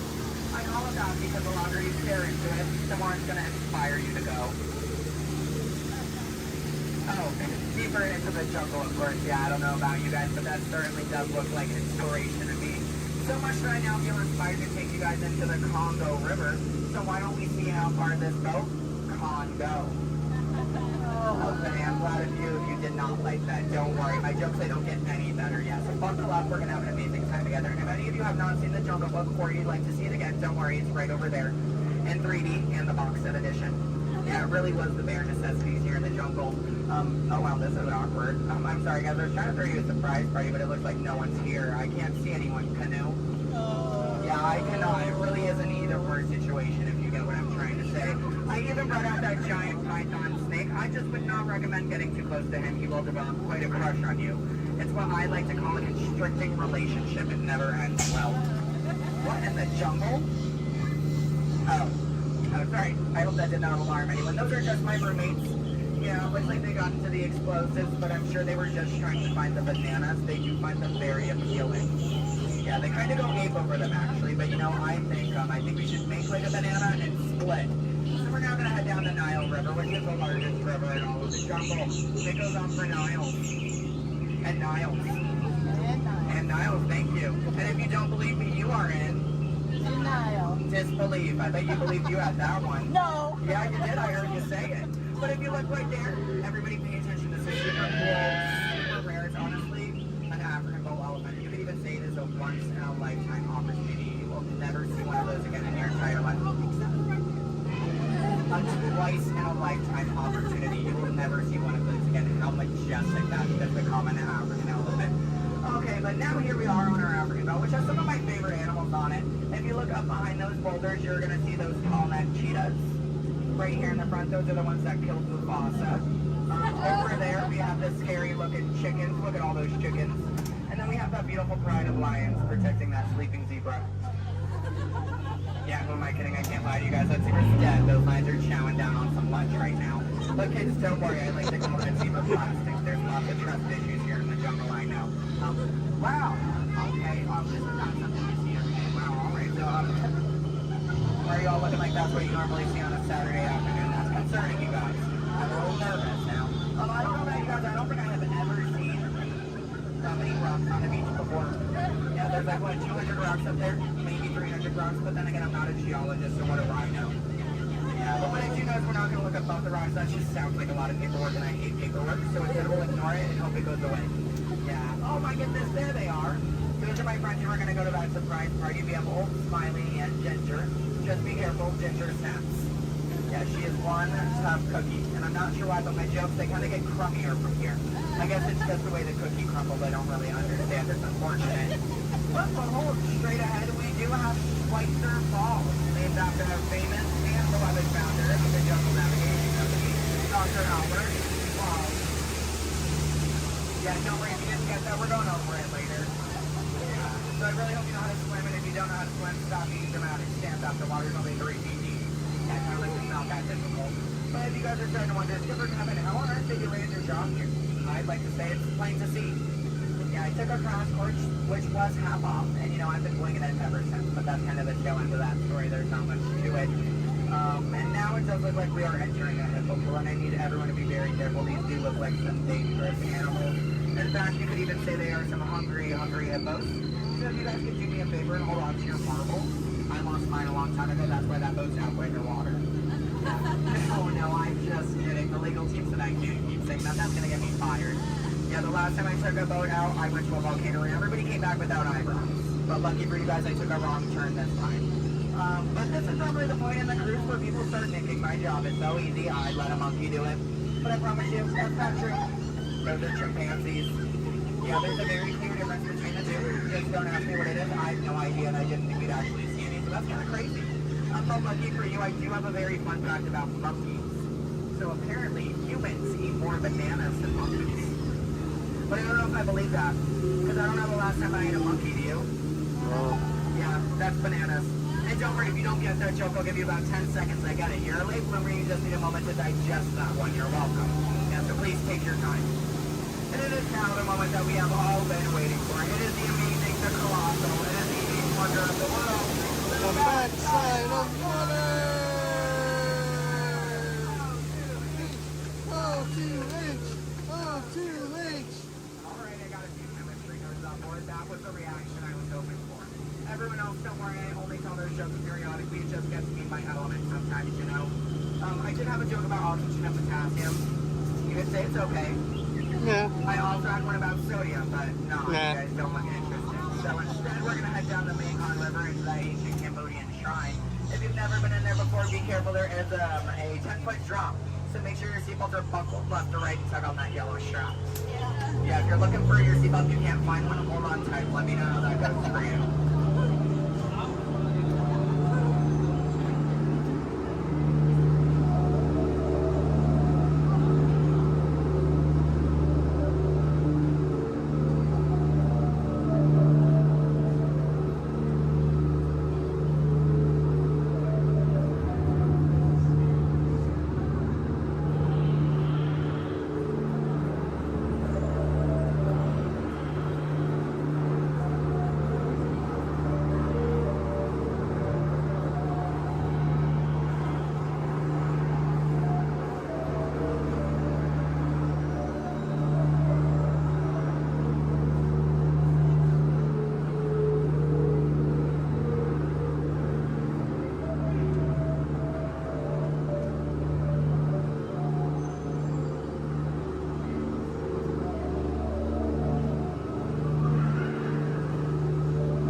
the bright side, here we are in an Indian elephant bathing pool, and I bet you guys even think that's water coming out of their trunks. But don't worry, it's not.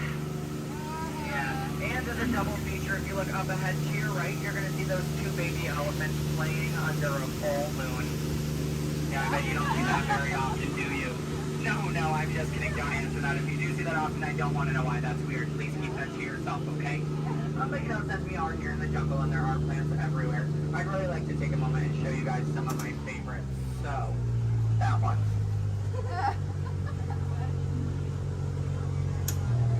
That one.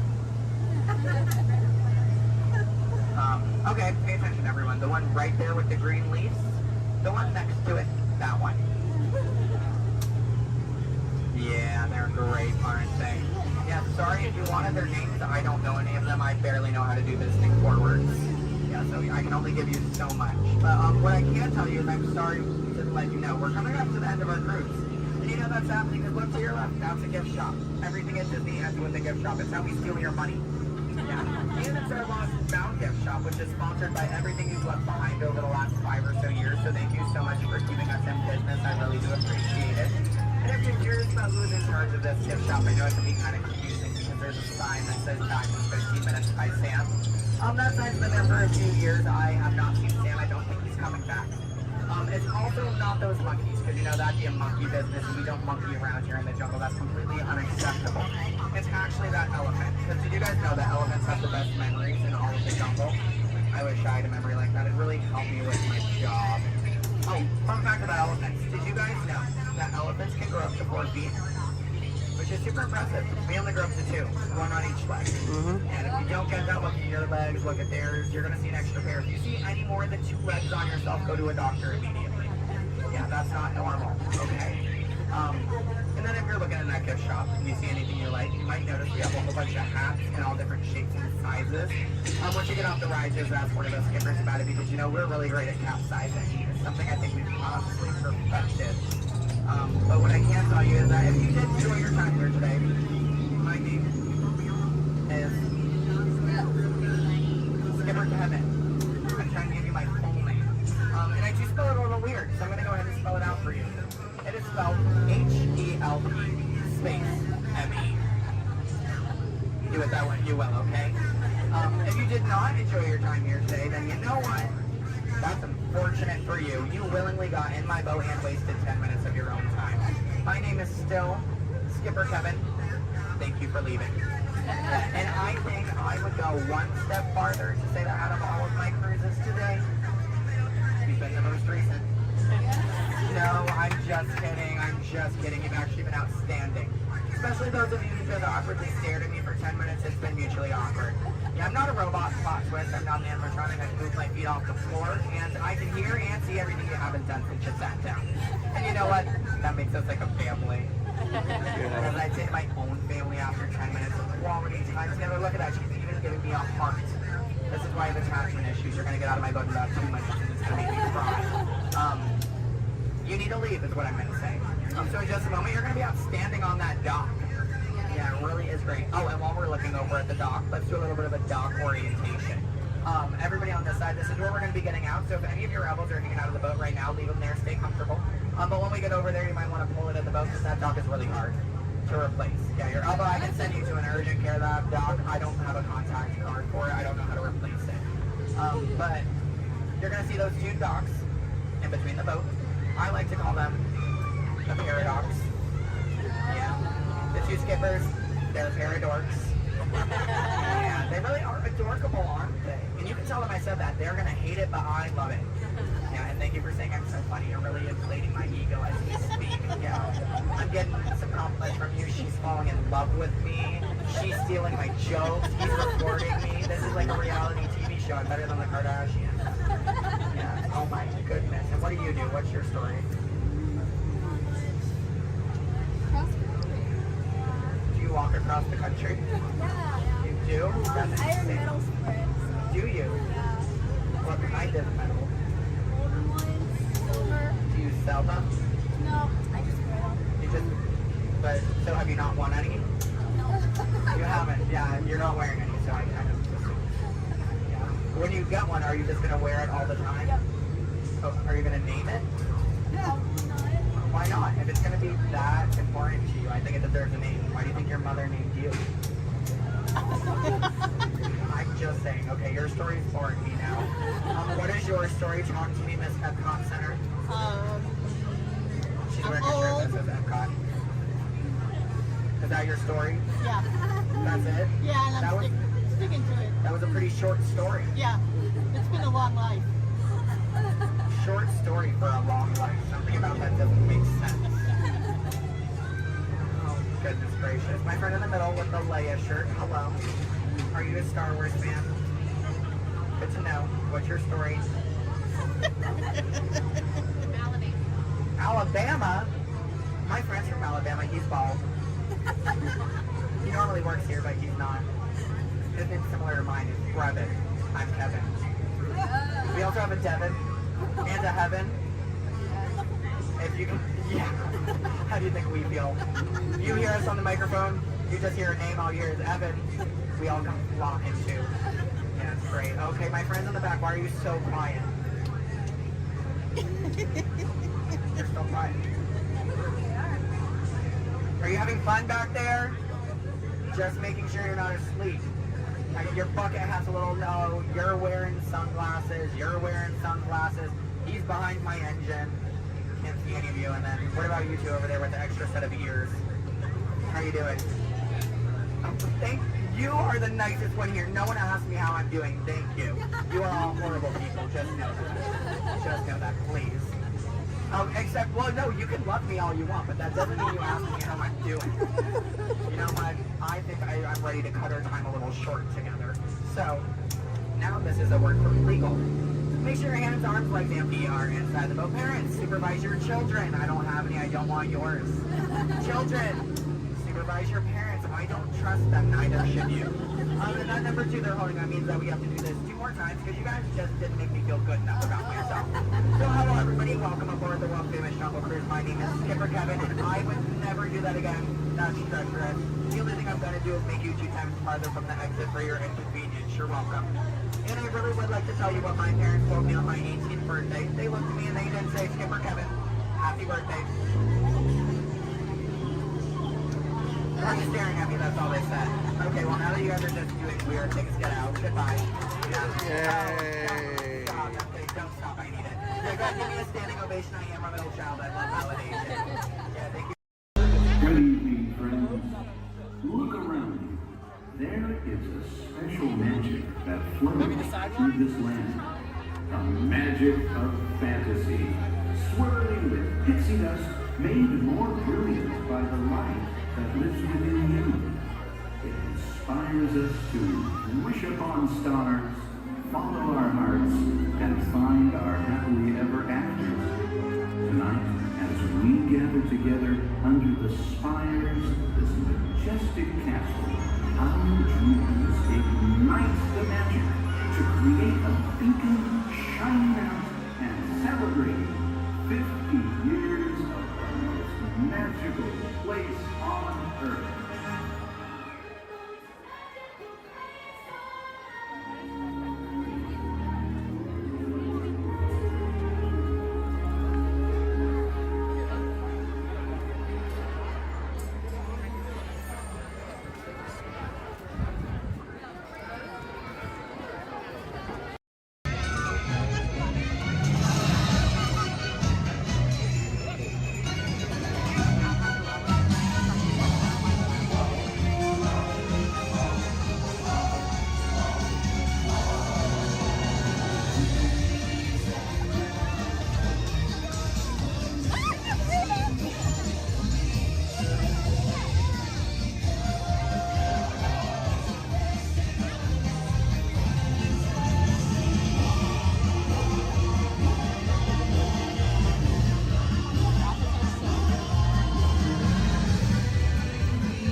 Sus manos, brazos, pies y piernas dentro del tren.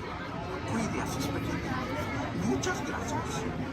Howdy, partners. For your safety, remain seated with your hands, arms, feet, and legs inside the train, and be sure to watch your kids. If any of you folks are wearing hats or glasses, best remove them, because this here's the wildest ride in the wilderness.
From Galaxy M31. Please keep forward-facing tentacles clear of oncoming vehicles. Thank you.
of the tropics, heed our call.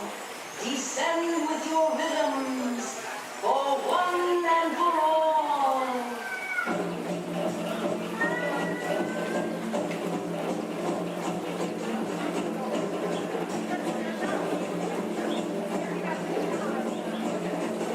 Goddess of fire, daily by me, transform our pool to an ocean of flame.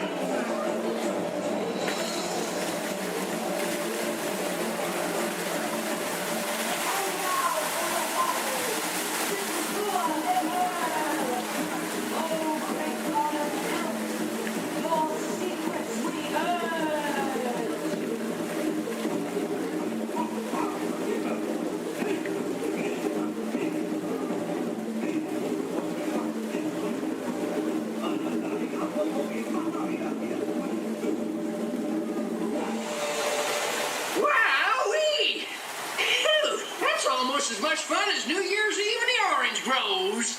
My word, we did get a mite carried away, huh? Yeah.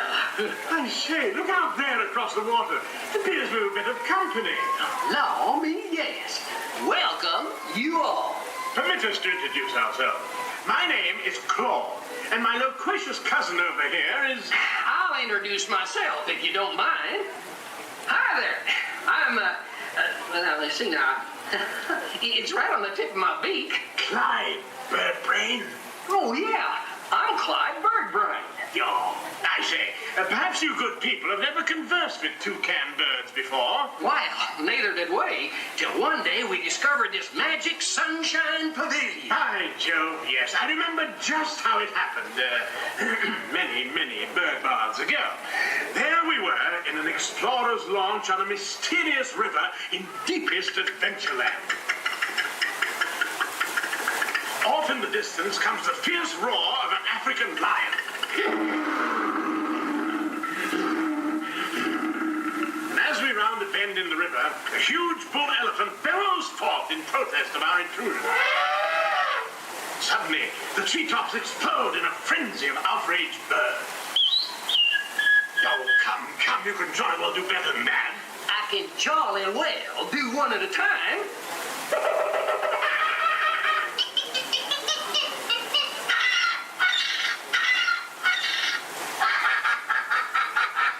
Meanwhile, shifty-eyed crocodiles lurk by the water's edge. Lurk, lurk, lurk. And the giant python slithers down from an overhanging limb. What's happened? What's wrong? I can't stand snakes. Don't be ridiculous. I'm only relating a story. All right, Clyde, enough is enough. That wasn't me. I never even opened my beak. Huh? Excuse me, I hate to interrupt such an exciting story, but they're calling us to the show. Land's sakes, it's already showtime? Land's sakes, yes, it's already time for the show. And Claude, I do believe it's your turn to make the announcement. Righto. Ladies and gentlemen, boys and girls, gather up all your cameras, purses, and other articles, and now turn to your left towards the tall doors. When the drums begin, they'll open magically to lead you right into the Sunshine Pavilion. Is everybody ready?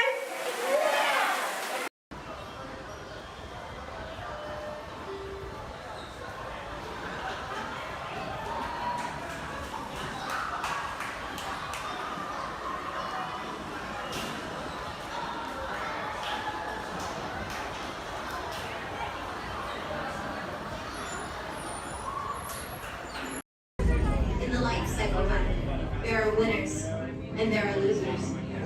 Who are you? Any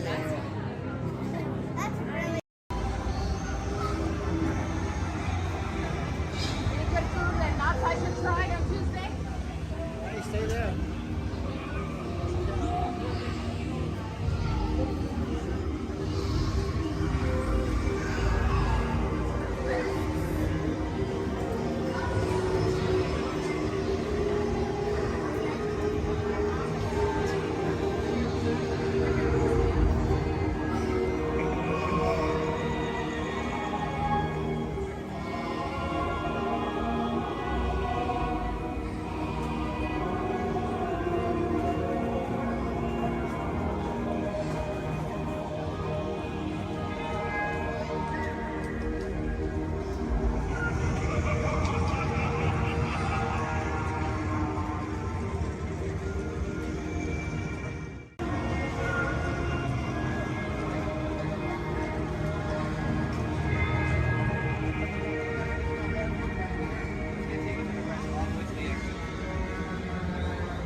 rest of the trail.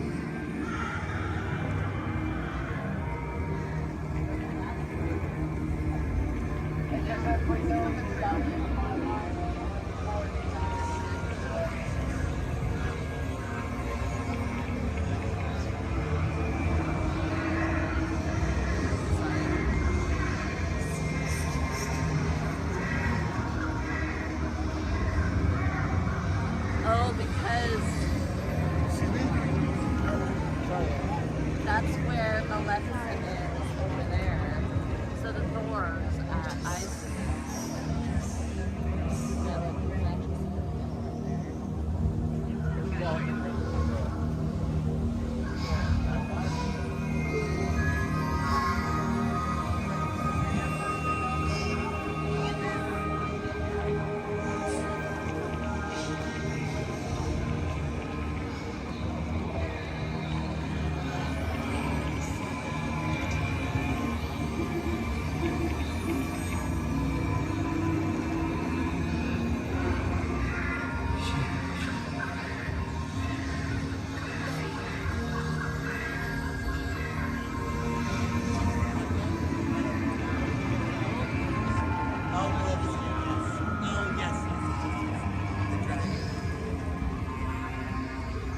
Oh, that's neat. Yeah.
only gets one right. One correct.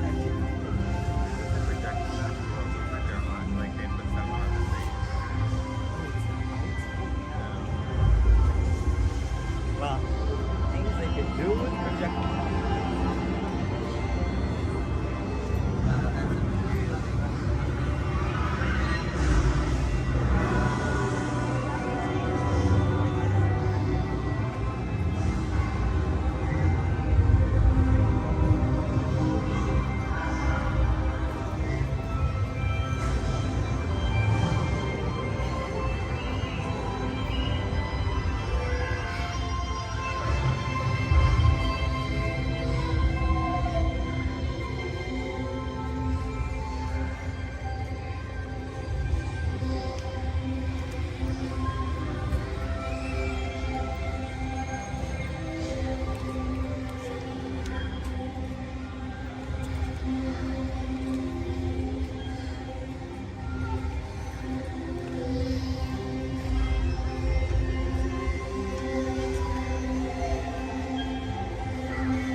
Latin, that means thank you. Another word that we say here on the reserve is Twin Day, and Twin Day means let's go. Jumbo everyone, my name is Selena. I'm going to be your safari guide here today. Before we get out on the reserve, I do have a few safety reminders. Please make sure that we keep our hands, arms, feet, and legs inside the vehicle at all times so that we remain fully seated throughout our entire journey today. Now, if you take a look above your head, we have an animal spotting guide. You can use that guide to help me spot some animals out here on the reserve. I can't promise that we're going to see all of them, but I usually have some pretty good luck. Now, we're going to be heading into the Little Ituri Forest here first. And this area is home to animals that tend to be shy. They like to use camouflage to blend in with their environments, but we're going to see what we can find today. And already see, looks like we're going to see that saddle-billed stork. They're high up on that left-hand side of the road there. And the saddle-billed stork gets its name after the little yellow patch that's on its beak. It's shaped like a saddle. Those birds are 5 feet tall and have a wingspan of 9 feet, about the same width of the canopy that's above your head. Now on that right-hand side there, we have the okapi. And the okapi have stripes on their legs that make them look like they're related to the zebra, but they're not. They're actually related to the giraffe. They have long, prehensile tongues that they use to grab vegetation. Their tongues are so long, they touch their eyeballs and clean their ears. As we're looping around here, you can see we have some greater kudu way up there as well as the bongo. Now, the bongos are going to have that deep, almost penny-colored coat to them, with those antlers over there, and then the greater kudu, the tan-colored coat right there. Now, the bongos are known as the ghosts of the forest because of how rare they are to spot in the wild. And their antlers, they angle backwards, and that's to help them get through thick vegetation and underbrush very quickly. Now, the greater kudu that we see right there, the greater kudu are one of the tallest antelopes in Africa, or the second tallest antelope here on the reserve. They stand at 55 inches tall at their shoulder, and they can leap about 8 feet forward. Now, coming up here on the left-hand side, we're going to see the black rhino.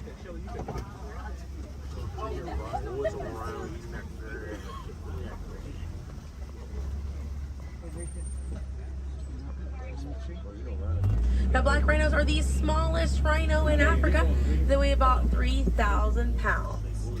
Rhinos are poached or hunted for their horns. Some people believe that they have medicinal value, but they do not. Their horns are not valuable at all, made out of keratin. And that's the same thing that our fingernails are made out of. Really good view of that bongo there on the right-hand side as we're passing by here.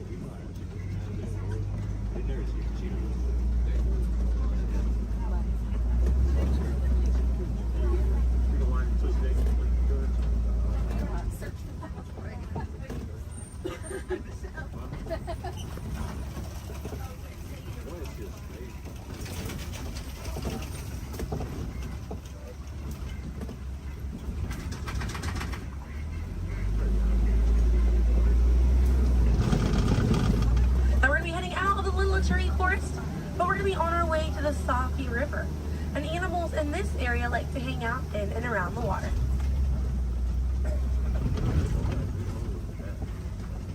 Now, coming up on the right-hand side, we're going to see some pink-back pelicans. And the pink-back pelicans get their name for the pink skin that occurs on their back during mating season. Now, those animals are colonial nesters, so they'll nest between 20 and 500 pairs. That's a group of 40 to 1,000 pink-back pelicans.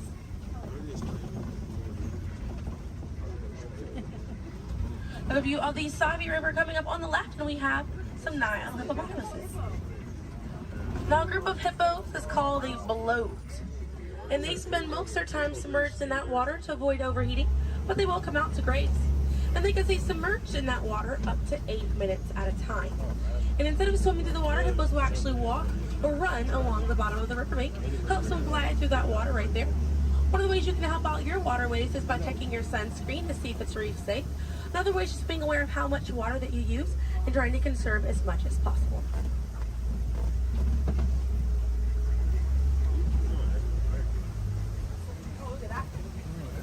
Another one there, taking a nap on that left-hand side.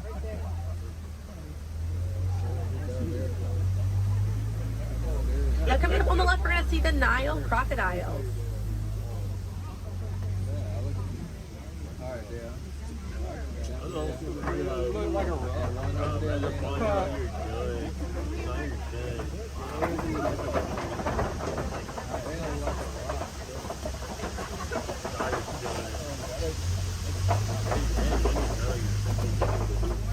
Now, the Nile crocodiles can eat half their body weight in one sitting, and they can go months without eating if food is scarce. Now, mother and father crocodiles are great parents, and they'll gently roll their eggs in their mouth. It softens up their shell, and it makes it easier for their babies to hatch. But we're going to be heading into the savannah now, and the savannah hosts millions of migrating animals every year. And it's home to Africa's most well-known animals, such as zebras and giraffes. I'm hoping that we'll be able to spot some today, but as we're getting out here, we have a pretty good chance to identify some animals with that animal spotting guide. We have lots of wide open spaces.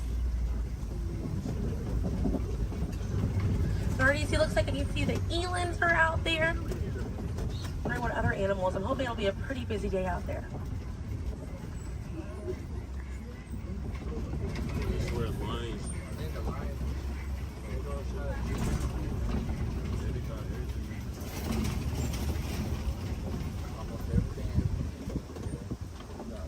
Let's see, also some springbok. It does look pretty busy out there.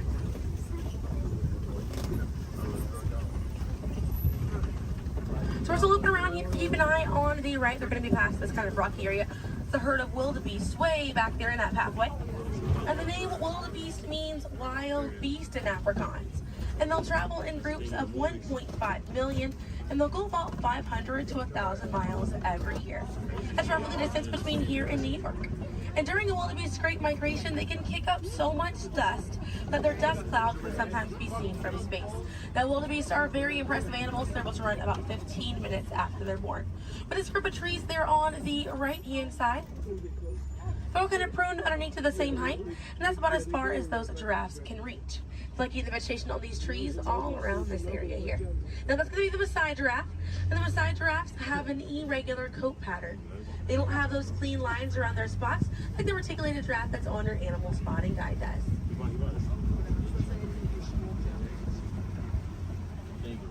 Now on the left-hand side, we do have the African painted dogs. There might be a little bit more people once we're a little bit further up here.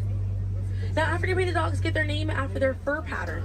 It kind of looks like they have paint on them. It's unique to each animal, and that's how they identify each other. African painted dogs are Africa's most successful hunters.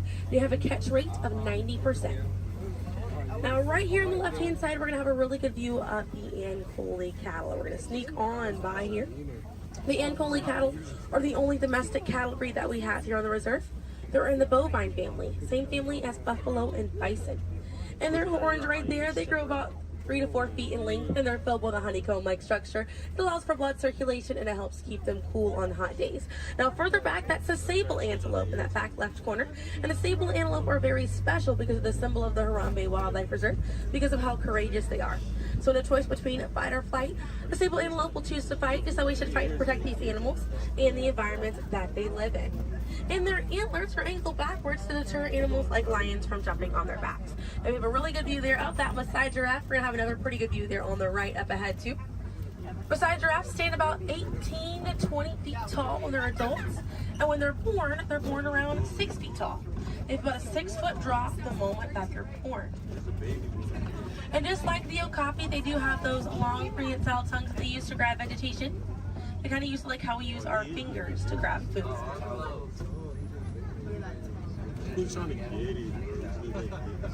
Really good view of them right there. They're actually the same number of neck bones or vertebrae in their neck as we do in ours. Theirs is just bigger.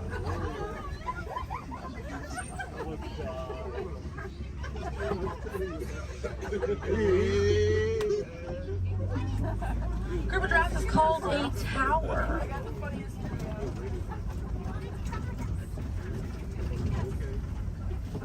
Now we're going to see on the left-hand side we have the elands. Now the elands are right next to the springbok. The elands are the tallest antelope on the reserve. They stand at 6 feet tall at their shoulder. One of my favorite eland facts is they'll make a flower crown with their antlers to impress the females during mating season. Now it's not a perfect flower crown. They'll kind of root up at plants and bushes, but it's the thought that counts. Another eland right there, a couple of elands right there. And then we have the springbok, and the springbok are the smallest antelope on the reserve. They're able to jump 6 feet straight up into the air repeatedly and about 13 feet forward. And they're a symbol of a lot of sports teams over in South Africa. Now those elands right there, they can weigh up to 2,000 pounds.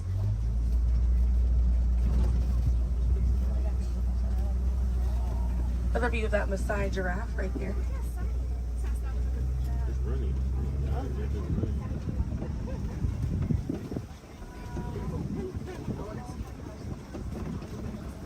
see what else we have waiting around the corner for us. Another Maasai giraffe there. But a bit big, these giraffes.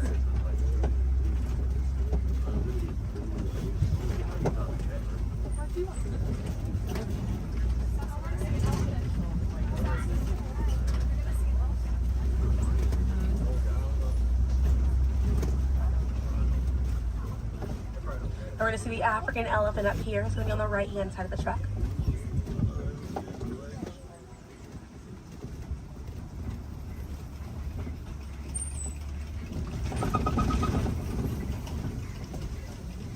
Really good view of that African elephant there on the right-hand side.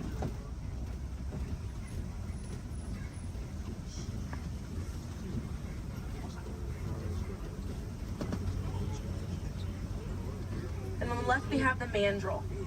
That's the male mandrill on the left. Lots to look at right here. Male mandrills weigh about 100 pounds. Females grow up to 30 pounds. And they can bare their teeth at each other as a sign of aggression, but they usually don't. They usually do it as a friendly gesture.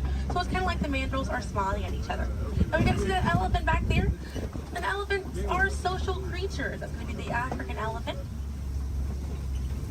The females and their young will hang out in large groups together, and the males will form a loose bachelor group, or sometimes they will kind of hang out on their own, depending on their mood. And the way that African elephants stay cool is by flapping their ears. It runs air over the blood vessels that are dispersed all throughout their ears, and it helps bring their body temperature down.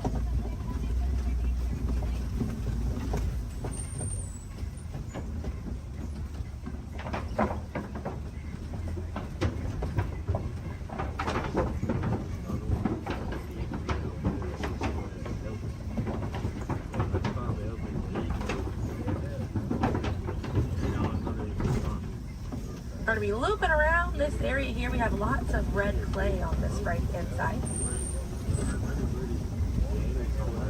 And if you keep an eye out, we'll be able to see some tusk marks right around the corner here.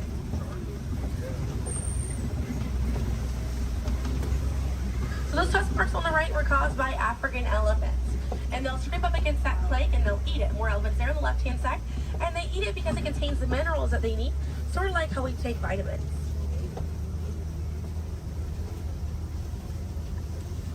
They're way out there on that left-hand side. They kind of look kind of tiny from here. We'll see if we can get another view of them a little bit further out.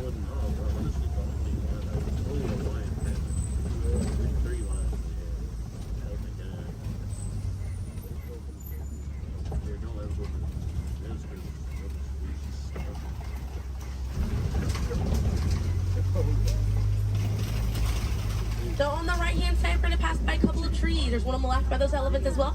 And these trees are baobab trees. And baobab trees survive by storing water in their trunk, and they stay leafless about 9 months out of the year. Now, baobab trees have a few different nicknames. One is the upside down tree, and the other one you might be familiar with is the tree of life.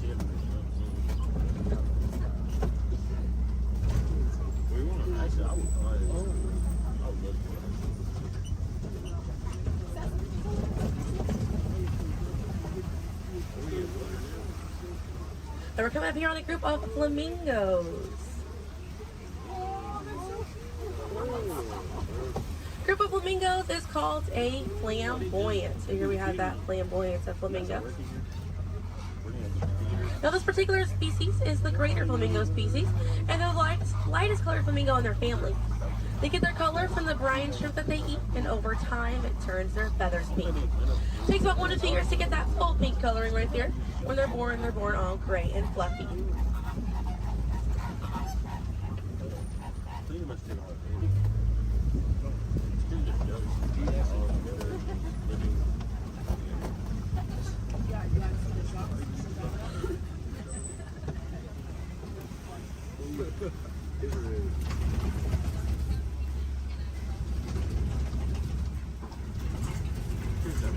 We have some white rhinos right around the corner here. So they're going to be hanging out by a mud wallow on this left-hand side, and they'll use this mud wallow to cool off it. And they'll coat their skin in the mud to act as a natural sun protectant, sort of like how we use sunscreen. Now elephants do something very similar, and they'll fling dirt and mud on their backs as well. Just how important it is to protect ourselves outside in these environments by wearing hats, sunglasses, sunscreen. Very, very important, as well as staying hydrated. Now that white rhino right there, they weigh about 4,000 to 5,000 pounds. Group of rhinos is called a crash, and they can run at 35 miles an hour. Now on the right hand side, those are some ostriches way back there. Ostriches are the largest bird. They have wings, but they do not fly. They use those wings for balance and to help them change direction. Comes in handy because ostriches can hit speeds up to 40 miles an hour.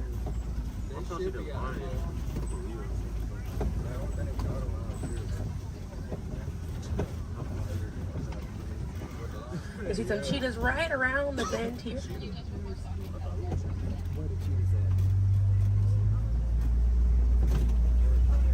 Really good view of that cheetah here on the left. Now cheetahs are the fastest land animal. They run a little over 60 miles an hour. And they have 2 black lines on their face. Those black lines are called tear marks. And they help reflect the sun. Benefits cheetahs because cheetahs are daytime hunters. Now cheetahs do not roar. Instead of roaring, they'll meow and they'll purr. And their claws are not retractable, so they're out all the time. Now we're coming up here on some Kopi rocks. And Kopi rocks are rocks that jut out from the savannah. And a lot of times animals like lions will use these Kopi rocks as a vantage point to kind of scope out their territory and their prey. Really beautiful view of that male lion right there. Now at full volume, their roar can be heard up to 5 miles away. And they can sleep about 16 to 20 hours a day. Really impressive view of them posing right there. Now, female lions will do most of the hunting for the group, and the male lions will stay back and kind of guard the territory and guard their cubs. And the Swahili word for lion you're probably already familiar with. The way that you say lion in Swahili is Simba. And we're going to see some more ostriches. We have some white rhinos over here too, and the lioness is there on the left. Looks like she's posing for us as well. Really cute view of that white rhino as well on the left here. Or excuse me, yeah, right hand side.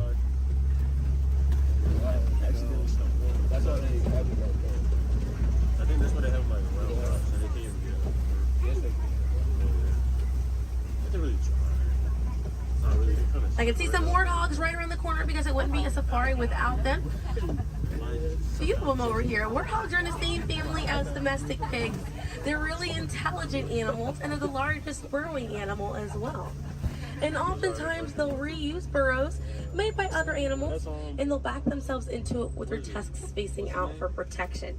They're pretty fast. They can also run at 35 miles an hour. They're kind of rooting up over there.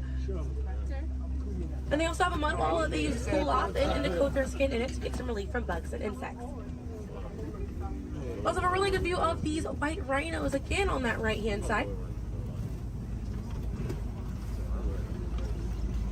Now the way to tell the difference between a white rhino and a black rhino because they're both the same color.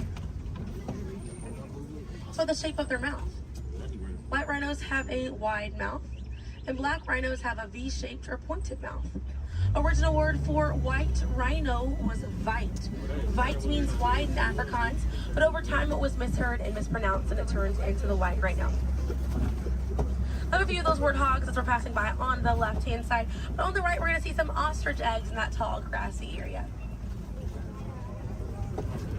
And each one of those eggs right there weigh 3 pounds, and it's the equivalent of 2 dozen chicken eggs. Now those shells are so strong that the average man can stand on them and they will not break.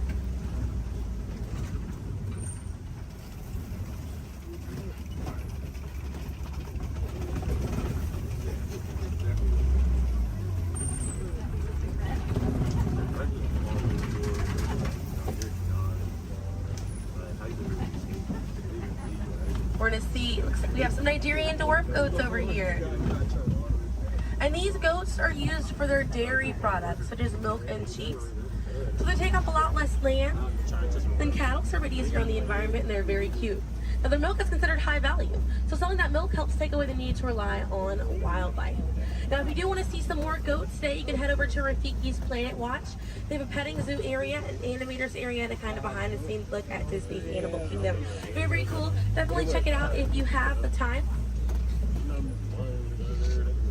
They have a conservation station over there, and inside that they do have an animal hospital as well. Pretty cool. It's going to be a train right away through the Wildlife Express. Those trains are going to start running at 9:30. The last train leaves at 4:30 today.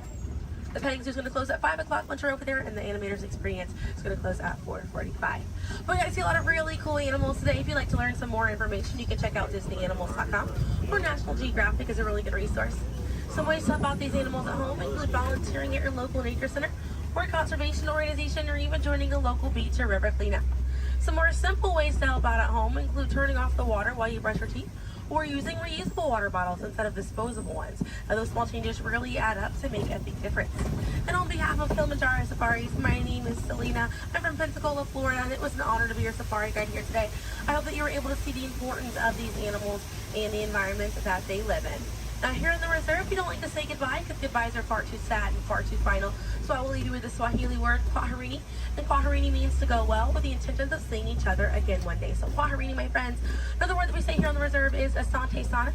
And again, that means thank you. So thank you for joining me here at Kilimanjaro Safaris. I'll be dropping you off right around the bend here, right where I picked you up, so we still have a bit more of a journey together.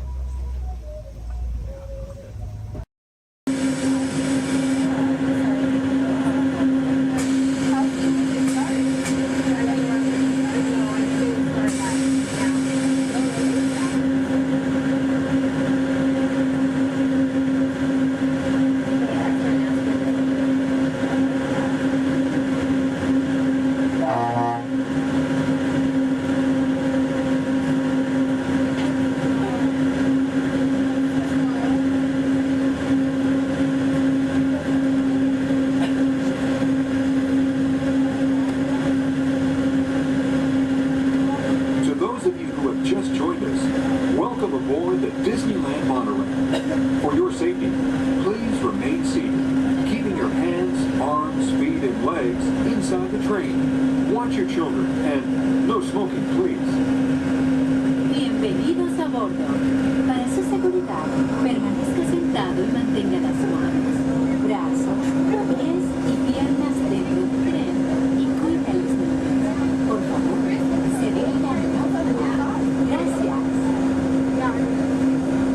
We're now en route to our final stop, the Tomorrowland monorail station. Along the way, you can get a bird's-eye look at the downtown Disney district, Disney's Grand California Hotel and Spa, and Disney's California Adventure.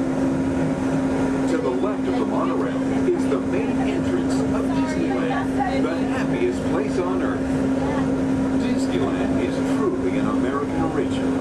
Since its opening in 1955, it has hosted more than 500 million guests from around the world, including presidents, kings, and celebrities.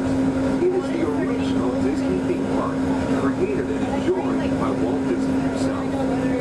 To the right is our transportation plaza, where you'll find taxis, hotel shuttles, and public transit stops. We're about to enter Disneyland.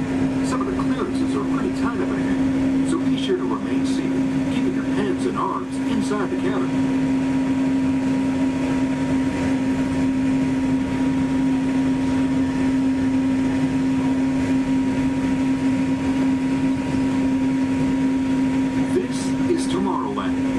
Inspired by science fact and fantasy. Directly below us is the Submarine Lagoon, where you can dive into an exciting underwater adventure aboard the Finding Nemo submarine voyage. Across the way are the icy peaks of Matterhorn Mountain, home of the world's most famous bobsled run. And beneath us are the roadways of the Utopia, where drivers of all ages can ride the road to tomorrow.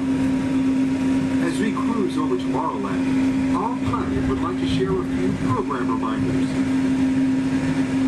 Hello everyone, welcome aboard Monorail Red for your enjoyment. This land park will remain open until 9 p.m. tonight. The park's hours has been extended to 9 p.m. Our last monorail tonight will be at 9 p.m.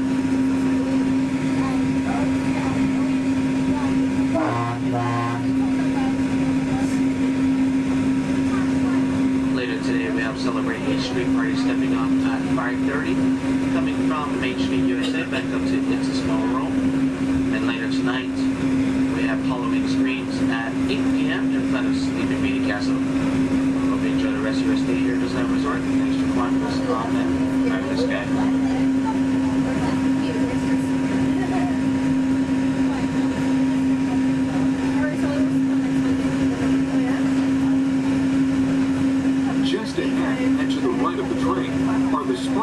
gold spires of one of Disney's most beloved attractions. It's a small world. Beyond it is the wacky world of Disney's classic cartoon characters, Mickey's Toontown. We're now riding alongside the happiest kingdom of them all, Fantasyland, home to Pinocchio, Snow White, Peter Pan, and other storybook characters. Last time I went, one of the guys got really close with the little boys right here. It freaked me out, and I hit him, and I was like over it. I've never looked at I haven't gone back. I haven't gone I think we'll look at those every. We're now approaching the Tomorrowland monorail station, our final destination. Please remain seated until the monorail comes to a complete stop. Then, collect your belongings, watch your head, and step carefully from the train. On behalf of all of our crew, thanks for traveling with us, and we hope you'll have a happy and memorable visit here at Disneyland. This is the Tomorrowland monorail station.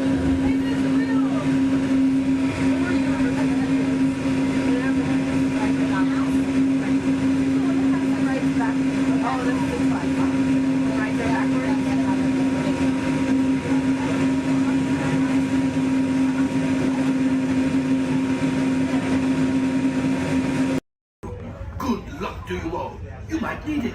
Today's flight takes you to the planet Corellia. You will be intercepting a first-order train shipment of coaxium. Gunners, you clear the path. Pilots, line up behind the train. And engineers, you harpoon that precious cargo. Now get the move on and know that I have complete faith in you. But I am coming along with you just in case. An orchestra of penguins. Yeah, probably took the job for the hell of it.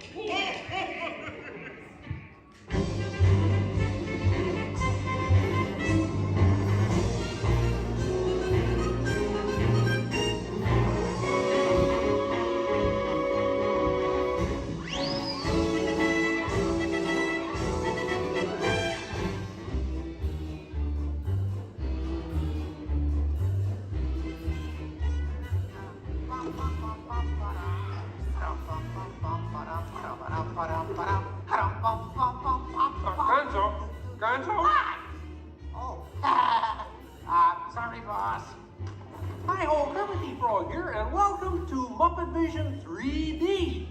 Now, let me show you around our research center. See, here in this modern high-tech facility... Hey! Careful! Here in this modern high-tech facility, we have perfected Muppet Vision 3D, a new film process which we're about to demonstrate to you. Now, working the projector is an old friend of ours, the Swedish Chef. Chef, everything okay? Exactly. And our demonstration includes a little song from Miss Piggy. Little? Did I say little? I meant to say it's a huge, show-stopping, major song from Miss Piggy. That's more like it. Good. And we've also got a big musical finale from Sam Eagle. Sam, what's it about? It's called A Salute to All Nations, but mostly America. Great. So it's going to be a swell demonstration, and at no time will we be stooping to any cheap 3D tricks. Did you say cheap 3D tricks?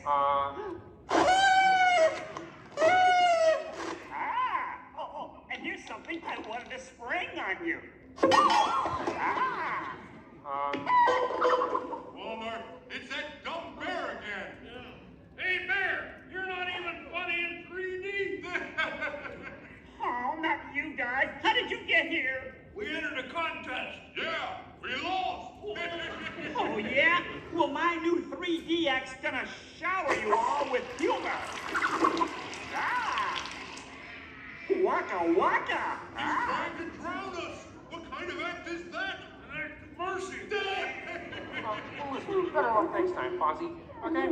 And now, if you'll come this way, I can show you our secret laboratory. You see, we invited distinguished scientists from all over the world to come and work here. Unfortunately, none of them showed up. So instead, I'd like to introduce you to the guys who invented Muppet Vision, and they can show you some of their... right now, I'd like to turn you over to Dr. Bunsen Honeydew and his assistant, Beaker. Well, thank you, Mr. Kermit.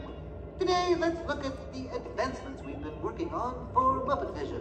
Beaker, would you turn on the machine?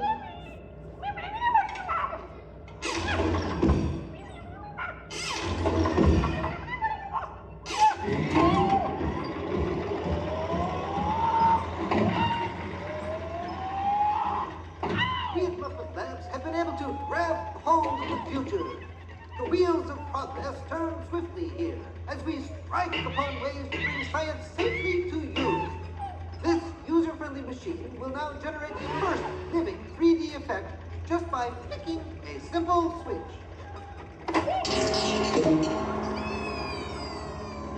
I'm Waldo, the spirit of 3D.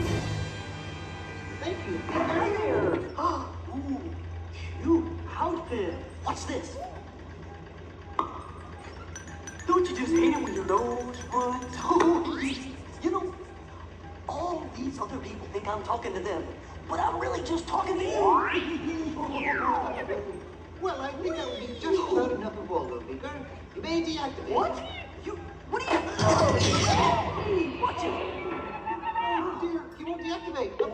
Ladies and gentlemen, there's nothing to worry about, but please keep your heads down. I'm bouncing on people's heads. Beaker, activate the inflatomatic. The what? You... Oh. Beaker, hurry. Great. Now I can start my own football team. Beaker, we'll have to try the vacuum Muppet. Yes.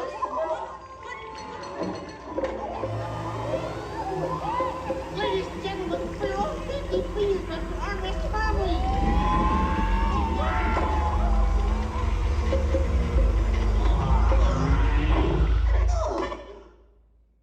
Hey, I'm free! Taxi! All right, now I'm getting out of this place.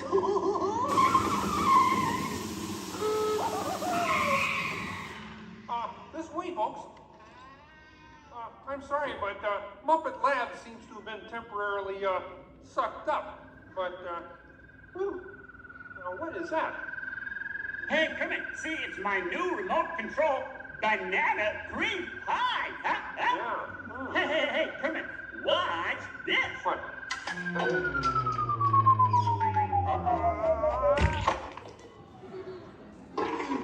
Ozzy, that's terrible. You're right. Needs more sugar. And now, ladies and gentlemen, for the first musical portion of our demonstration, we have Miss Piggy in a wonderful 3D number. That's you, penguins.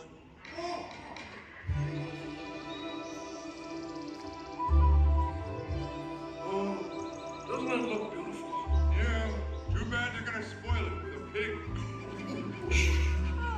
La la la la la la. Oh, sun shining bright above you.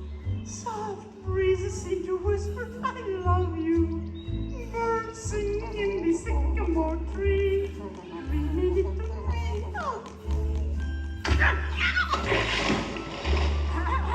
Look in my eyes and kiss me. Just hold me tight and tell me you miss me. While I'm alone and blue as can be. Dream a little dream of me. No troubles as life bubbles on, dear. Still craving a kiss. All right, that's it. Knock it off, penguin. Oh, but it was going so well. I will not work with the But I was just doing 3D. Guess I won't be needing this. What's that? It was for the big water skiing finale.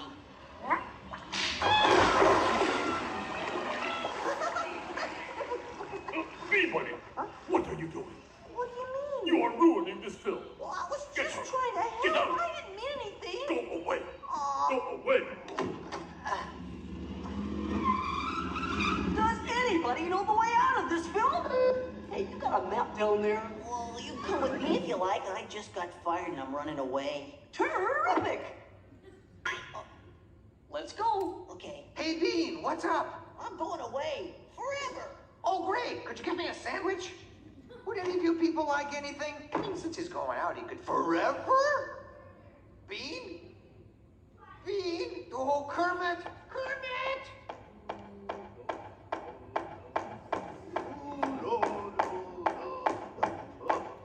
Hey, sweeter, that's a great effect. Hey, Fuzzy, Kermit! What is it? Bean Bunny ran away! Oh, no. Yes, our ribbons!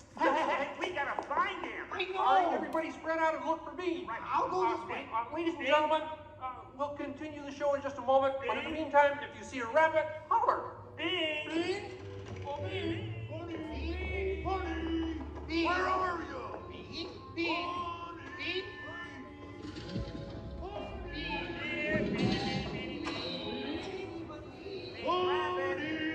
Hey, what's all the commotion about? Bunny ran away. Well, you know what that makes him? Smarter than us. Hey, anybody seen a bunny? I don't see a bunny. Where? Where? Oh, nothing up there but a bunny. A bunny? Bean! Hi, sweetheart. Hey, Kermit, look! What?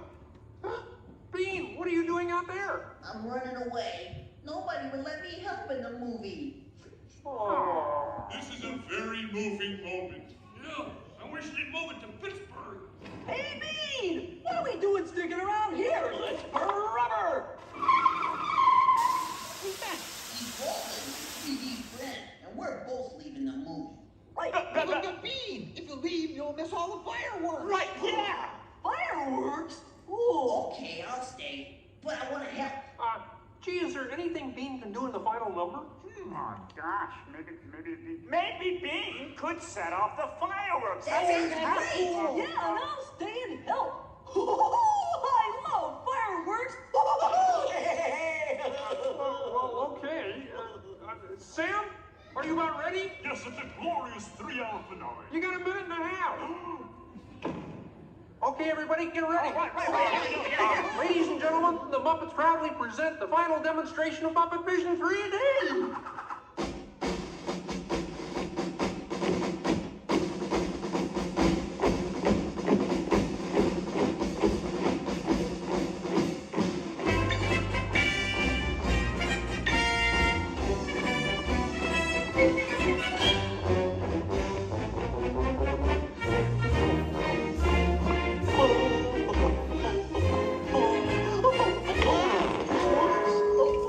Where am I?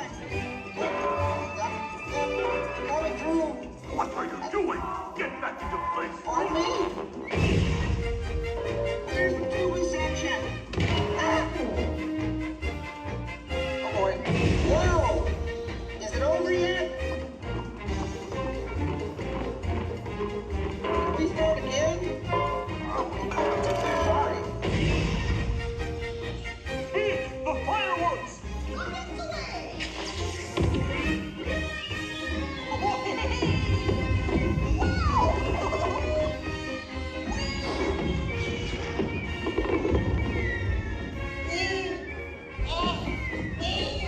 Enjoying the fireworks?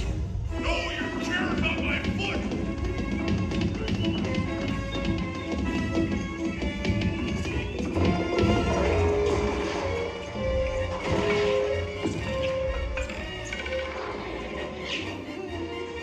What's this?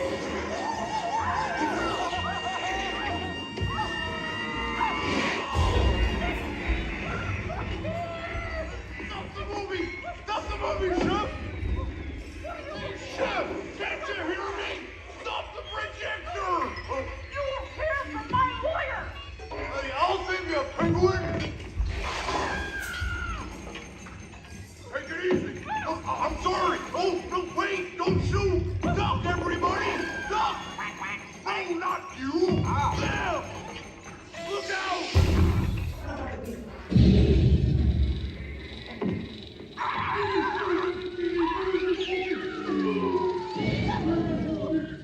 At last, I'm out of this silly film. Hey, what are you shooting at me for? It was the penguin. Hey, watch it, will ya?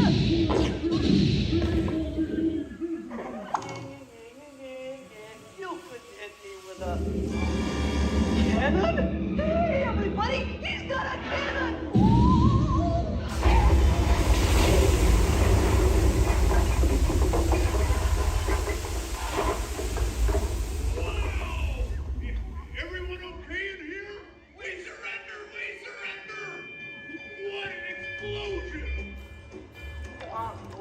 Ladies and gentlemen, I'd like to apologize for our slight technical difficulties, but I do wish to assure you that no one was hurt and this theater suffered only minor damage.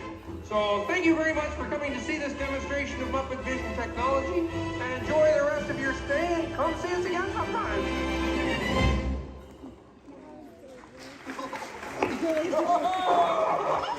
They'll never recognize me now. Forward!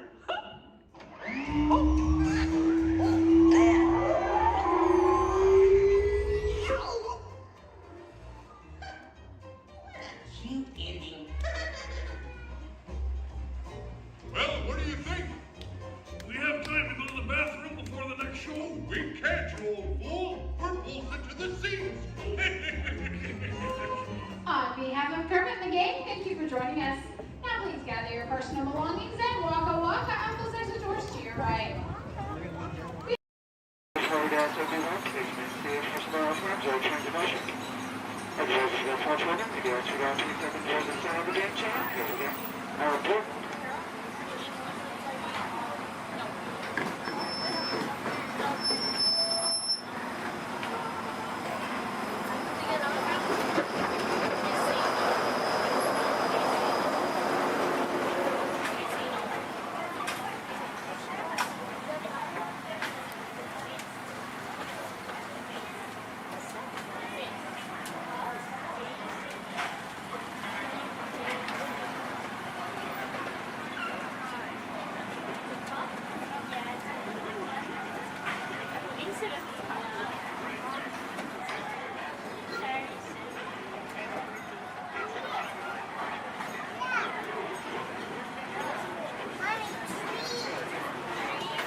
To those joining us, welcome aboard.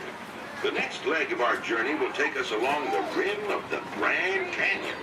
It's a mighty long drop to the canyon floor. Okay, ladies and gentlemen, friendly reminder, no flash pictures.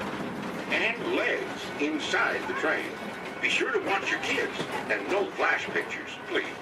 Para su seguridad, permanezca sentado y mantenga las manos, brazos, pies y piernas dentro del tren y cuide a los pequeños. Por favor, no tome fotografías con flash.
back to our own time and to Main Street Station, gateway to Disneyland. If you'll be leaving us here, stay in your seat till we come to a full stop. And remember to gather all your personal groceries, including the youngest if you got any, and step carefully from the train. I'd especially like to thank those of you who've been with me for the Grand Circle Tour of Disneyland. We surely hope you enjoyed your travels with us and that you'll come back and see us again real soon. For those of you traveling on, we'll be on our way again in just a few minutes. This is Main Street Station, Main Street, USA.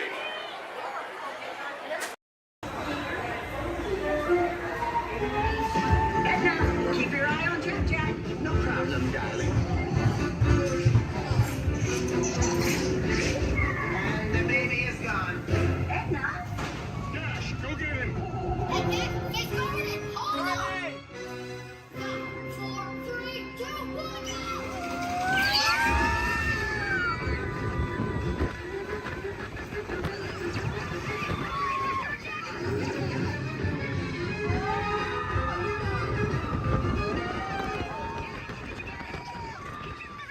The baby has teleported to the next tunnel. Got it.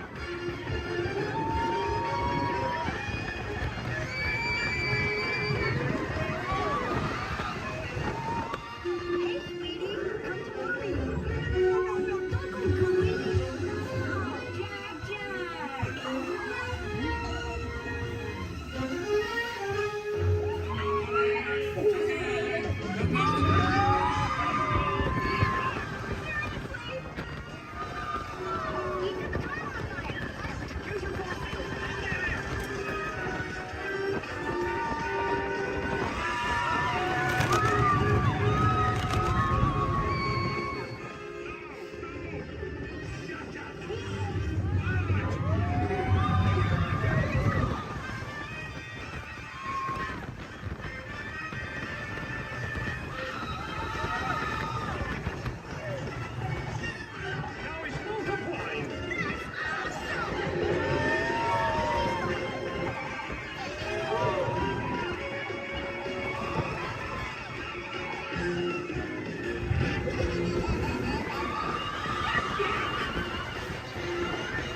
Sorry that got a little crazy. Babies can be unpredictable. Yeah, Mom. Super babies. Please remain seated until the coaster comes to a complete stop. Remember to gather your belongings. Your little brother. And safely exit your vehicle. Have an incredible day.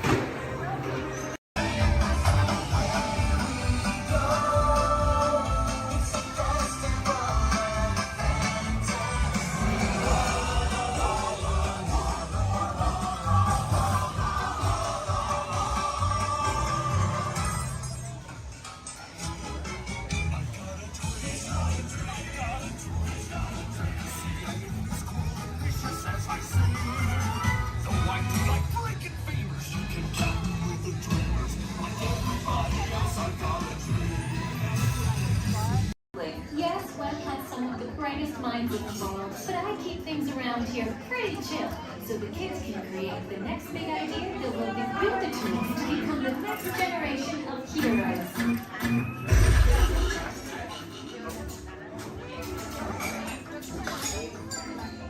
We hope you have a great time on your visit to the Worldwide Engineering Brigade Open House.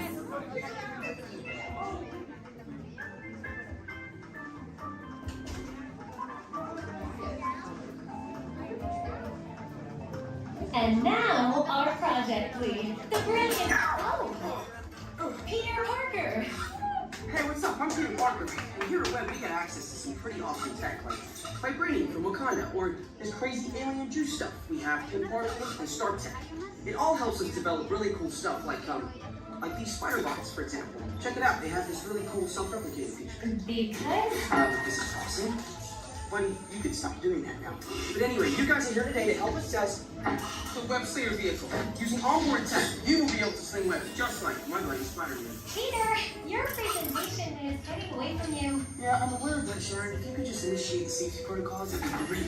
Problem with that, So Peter. anyway, if you want to sling a web, all you gotta do is sling your arm in the direction you want to shoot the web, and that's it. It's awesome. Peter, your spider bots are continuing to replicate and are consuming everything in their path. They seem to be stuck in self-recognition mode. If you could just handle that for me, please. On it. Contacting Mr. Stark. Don't call Mr. Stark! Don't call Mr. Stark. Sorry, Michelle. Could you just call someone else? Ask them to do it. Okay. Contacting Spider-Man. Here. I'm gonna go find Spider-Man first off because he's around here somewhere. Okay, goodbye. Spider-Man! As you may have noticed, the spider bots are locked in that awesome self-replication mode. In spite of what you see, they were created to be robotic helpers that can break down raw material and create all kinds of useful tech. But because they are stuck in self-replication mode, the spider bots are currently consuming everything in sight and multiplying at an alarming rate. If left unchecked, my calculations predict this will lead to the devastation of the entire Avengers campus. That should be safe until Spider-Man gets here, as long as they don't get into the alien fluid. This is now a bigger problem. Activating threat level protocols. Hey guys, what's up? I hear you have no problem. I'm here to help. You made it. Great. Threat level is at exponential danger. You might need some help. Perhaps I'll call the Avengers? Don't worry, everyone. I got this. Okay, everybody. Open house is canceled. Wise idea. And I could use some help. Yes, you could. Sharon, prep the slinger vehicle. Already on. Everyone head to the slingers and we'll team up to stop the spider bots before they destroy the campus. It's easy. Okay, we have a plan. Please move quickly through the doors and down the hall to the slinger vehicle bay. Your open house demo has been upgraded to a high-stakes mission to save the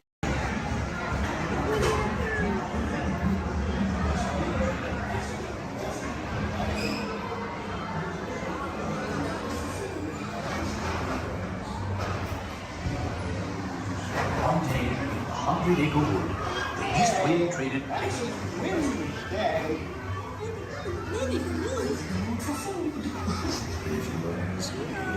He'll never reach there. Why me? Why me? Oh dear.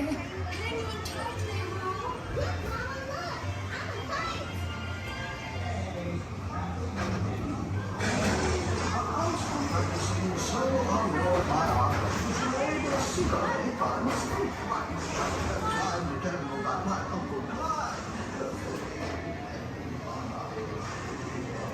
Hunter! Come bounce with me!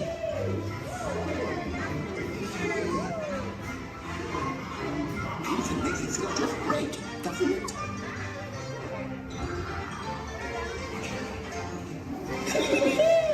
Follow me! I almost bounced right out of the ride. Watch out for government and movers. They steal honey. Steal honey.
Rain went away, and everyone gathered together to say,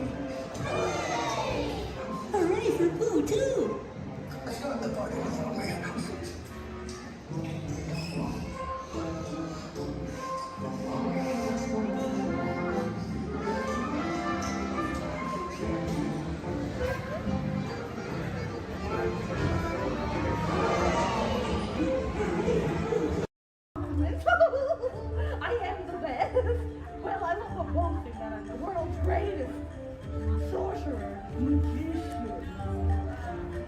Lord. He just goes around telling everybody everything. And now look at you. Oh, you're frozen. Now he doesn't even talk. It's perfectly dreadful. Isn't that right, Archimedes? He's a little shocked because he can't tell.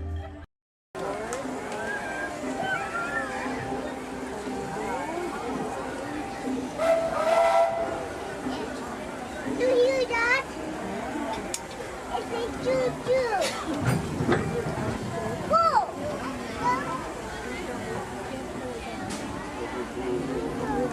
What? We're almost back. We're almost back and we want to get from the train to the monorail and take the speed. Hello, everyone.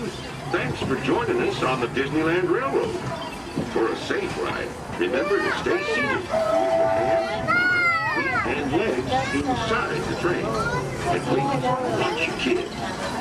¿Qué tal, amigos? Y bienvenidos a bordo. Para su seguridad, permanezca sentado y mantenga las manos, brazos, pies y piernas dentro del tren. Y cuide a los pequeños. Gracias. As we steam on through granite, one more look at the majestic Matterhorn Mountain and the happiest cruise of ever sailed. It's a small world.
Le chef Rami is waiting for you.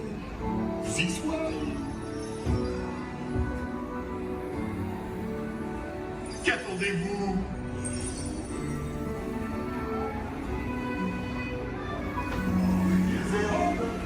Des invités pour le dîner. Yes, here. Pour le repas idéal. Concovin? Non. A simple omelet? Too simple. Voilà. Mais oui, that's it.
Greetings, Terrans.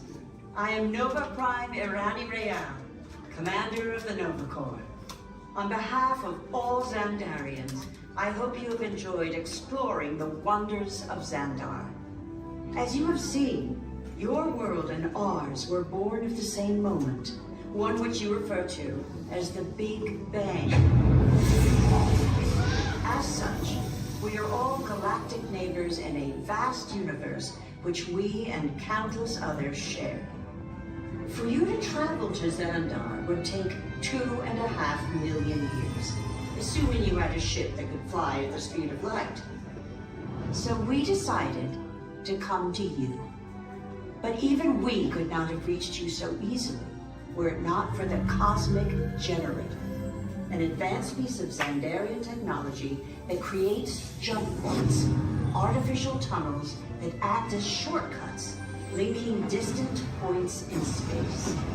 It is our desire to share this wondrous technology with your people so that together we might explore new worlds and create a brighter tomorrow. And now, as the culmination of the wonders of Xandar, you will be teleported to a Nova ship above your planet for a demonstration of the Cosmic Generator. I trust you will find it an unforgettable experience.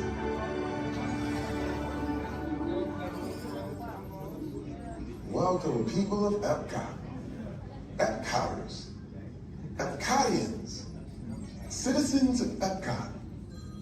Does anyone know what they call themselves? What? I'm on? Someone needs to tell me when I'm on. Welcome, Epcot-tarians. I am Centurion Tal Merrick, and we're just about ready to teleport you up to the ship for the demonstration. As you're about to enter a secure Nova area, I must ask you to put away your Terran communication devices at this time.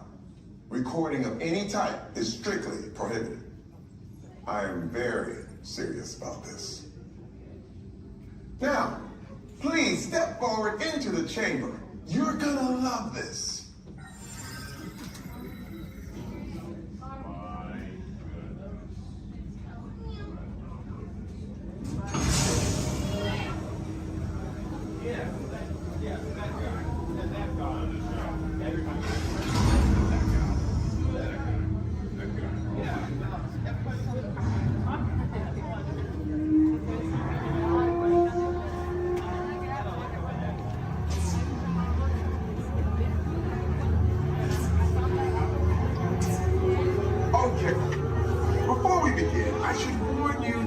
Never teleported Terrans before, but since your molecular structure is very similar to Xandarians, it should work.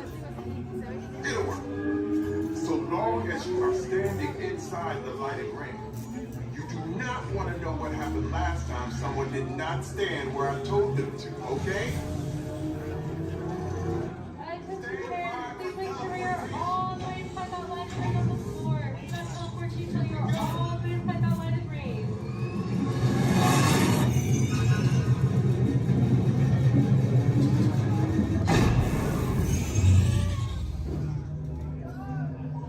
You made it! I mean, of course you did. Nova Prime, they're ready. Excellent. What you see before you is the Cosmic Generator. And in just a few moments, we'll be activating it so you can experience for yourself what's happening. I'm not sure. Our power's out. And the Cosmic Generator is gone. Cheerio, Mother. Go to Code Red. Prepare the fleet. And call the Guardians. Now. There is no cause for alarm. Turn off that alarm. I've got an important transmission coming in. Hey, what's up, Nova Corps?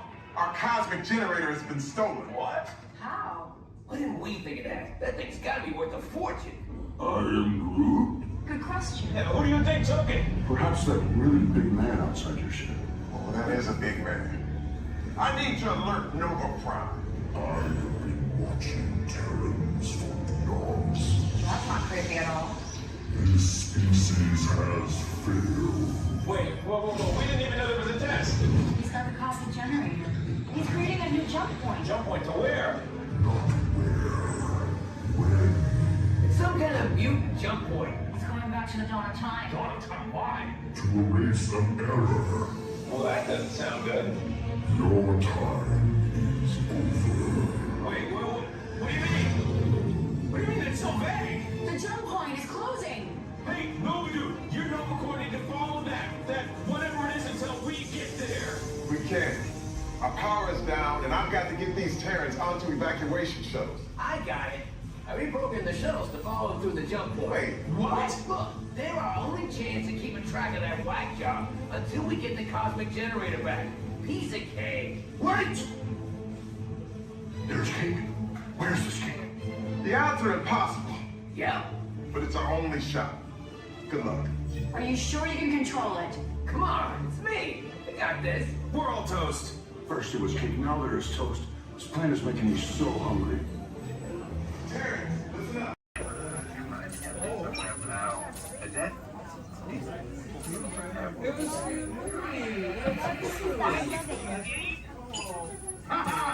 Gotcha. Oh, what are you guys still doing here? Tour's over. The cages are open and the creatures are loose. You gotta get out of here. Wait. Don't get out of here. I could use a hand.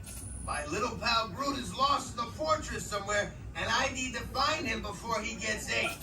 I found his tiny little heat signature, see? All those other heat signatures are, well, don't worry about them. Listen up. You guys can be a big help while I look for my pal. A gantry lift full of warm Terrans makes a really great distraction. I just need you to wave your arms, scream, whatever it takes, and then all these things will, never mind. You in? It doesn't matter. That was rhetorical. Now let's move. Meet me at the gantry lift. Yep, I'm gonna go back that way.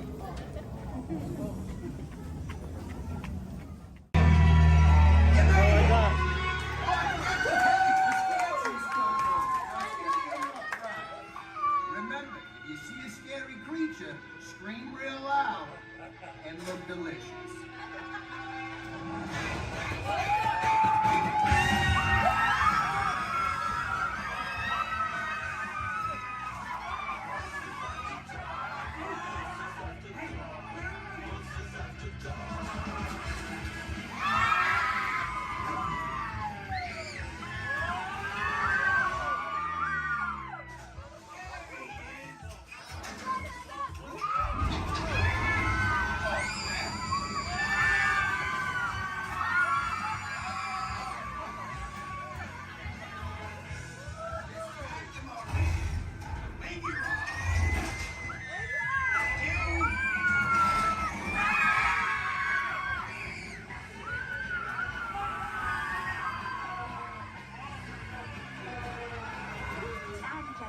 We do hope you've enjoyed our tour.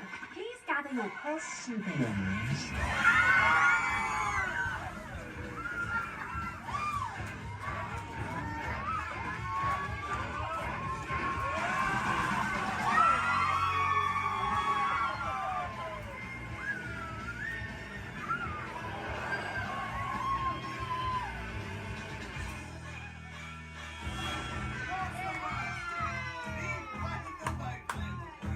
Spit that out, it's not candy. What's your language?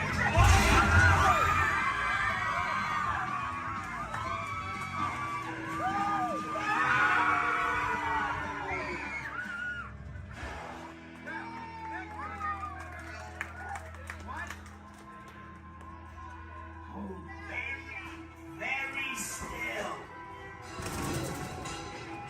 Step into the car. For your safety, remain seated at all times, keeping hands, arms, feet, legs, and and other appendages inside your car. And please supervise younger beings. Stay clear of the doors, which will open and close automatically. Enjoy your journey. Para su seguridad, permanezca sentado y mantenga sus manos, brazos, pies y piernas dentro del vehículo. Y cuide a sus niños. Gracias. Please step carefully onto the moving platform, then step into the car. For your safety, remain seated at all times. This is the TTA Blue Line, non-stop service around Tomorrowland.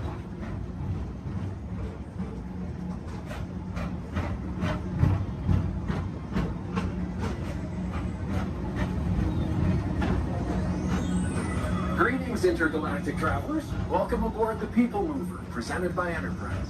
I'm Morak 5, your guide aboard this highway in the sky, the absolute best way to see Tomorrowland. And my stars, is there ever lots to see? From spacecraft to monster labs, there's really nothing like today in Tomorrowland. For your safety, if you have wings, jetpacks, or gravity polarizers, please do not take flight while on board. Thank you.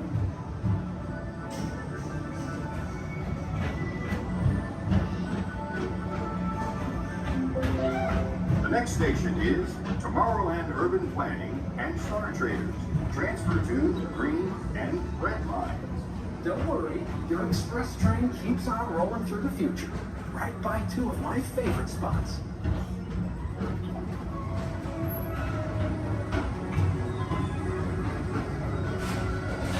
First up, Progress City, Walt Disney's amazing dream for a community of tomorrow. Did you know Progress City inspired Epcot and a lot of the visionary ideas throughout Walt Disney World? Look, there's even a tiny people mover. I wonder if that means there's a tiny ORAC.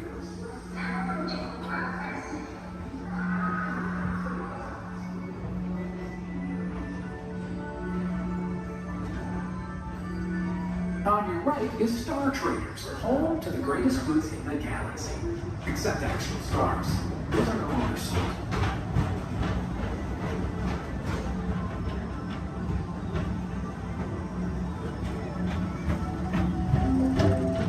Now approaching Tomorrowland Speedway and Tron Light Cycle Run.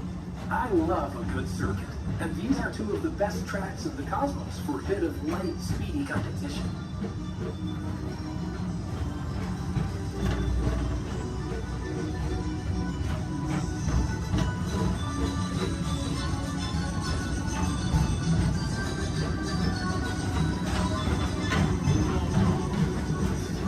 Attention all visitors from Galaxy M31. Please keep forward-facing tentacles clear of oncoming vehicles. Thank you.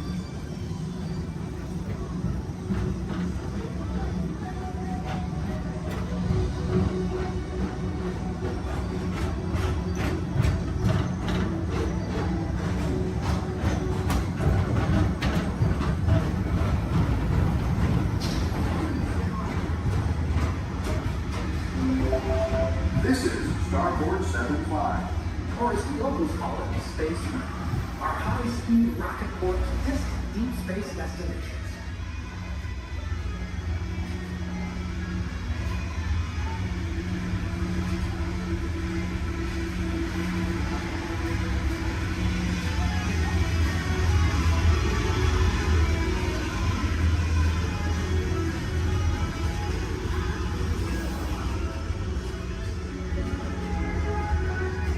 Let relaxation wash over you at the most refreshing retreat in the galaxy, the coral rooms of Pisces 7. You H2O it to yourself. Book today.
safety, please remain seated. Thank you.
Mr. Tom Morrow, please contact Mr. Johnson in the control tower to confirm your flight to the moon.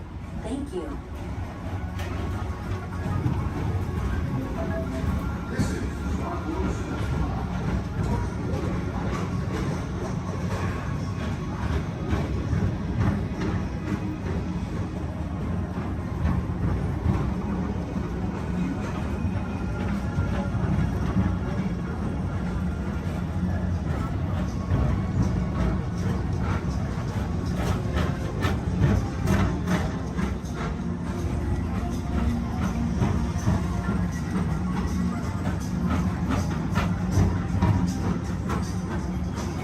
Attention all visitors. To your right is the Astrobarometer, our celestial symbol of interplanetary harmony and fellowship. Hop aboard and launch high above Tomorrowland for a spin amongst the planets.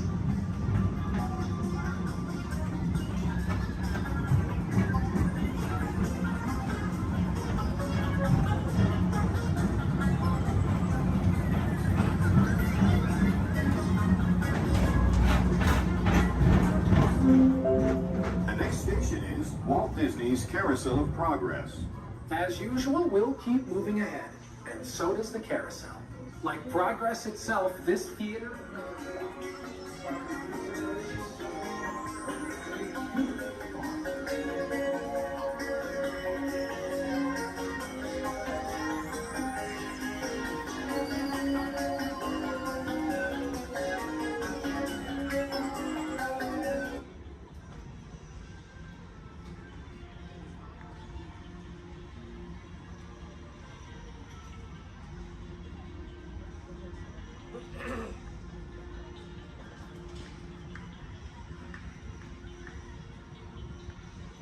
Attention on the people mover, please stay seated.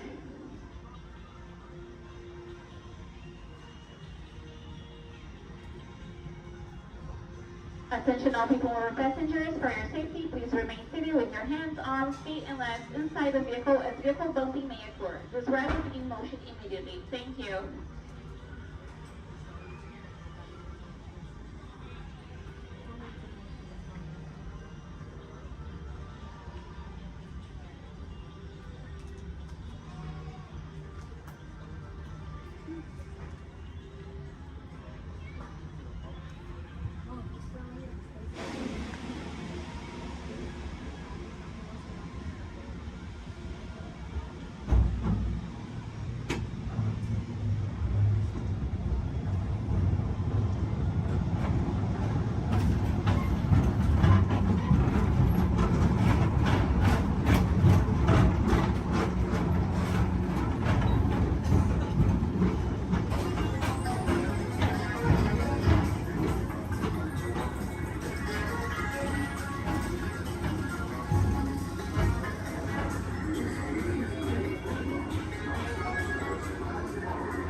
And so does the carousel.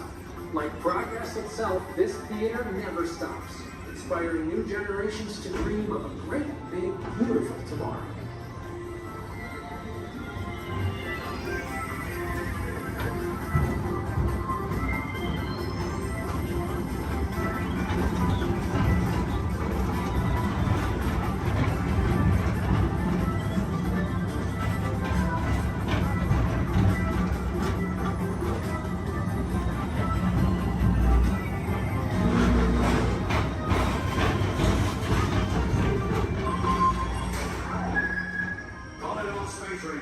Report to your star cruiser and join me on this daring space mission against the evil Emperor's herd. Affirmative. We run it, Buzz. You can count on us.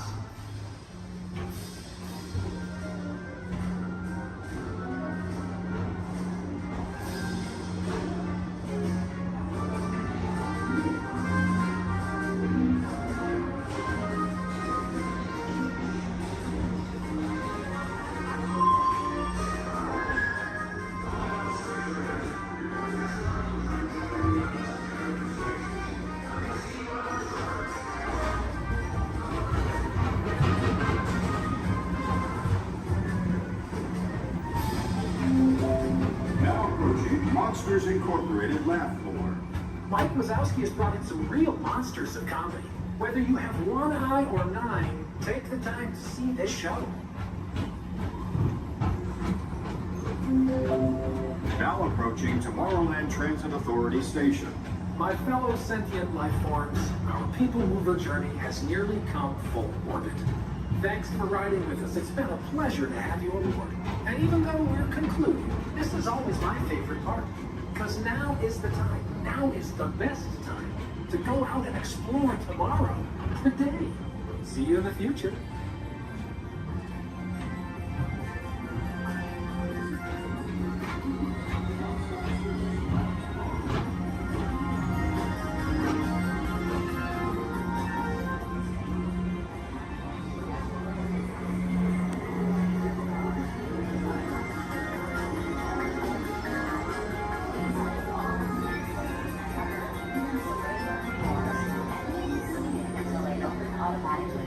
Step onto the moving platform with caution and exit by stepping away from the car. Thank you.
It's great to see ya! Welcome to the celebration, everybody! Please remain seated at all times, keeping your hands, arms, feet, and legs inside straight. Please supervise all children, making sure they are seated away from the train openings, either fully on a lap or on a bench. Our next stop will be New Orleans Square Station. Do we want to the scarf? Do we want to stop at Nora? No, do you want to go all the way around? Or do we want to stop at Nora? Welcome aboard the Disneyland Railroad. We're embarking on a grand circle tour of the Magic Kingdom. We'll be stopping at New Orleans Square, Mickey's Toontown, and Tomorrowland. We'll also visit the Grand Canyon and make a trip back in time to the primeval world at the age of the dinosaurs before returning to Main Street Station.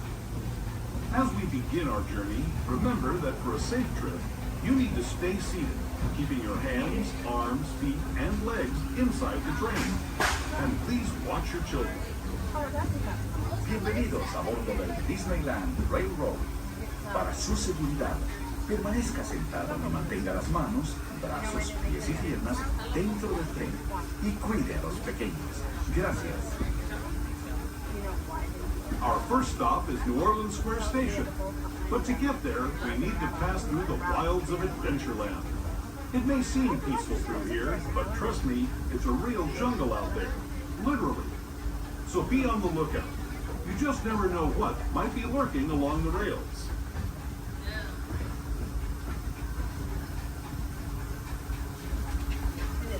Just ahead is New Orleans Square Station. This station also serves Frontierland and Critter Country. If you'll be leaving us here, please remain seated until the train comes to a complete stop. Then watch your step as you're getting off. For those of you continuing on with us, we'll be resuming our trip in just a moment. This is New Orleans Square Station. New Orleans Square. As you make your way to New Orleans Square Station, please remain fully seated until the train has come to a full and complete stop. This will be your stop for attractions such as Pirates of the Caribbean, Indiana Jones Adventure, Jungle Cruise, the many adventures of Winnie the Pooh, Splash Mountain, and Haunted Mansion Holiday.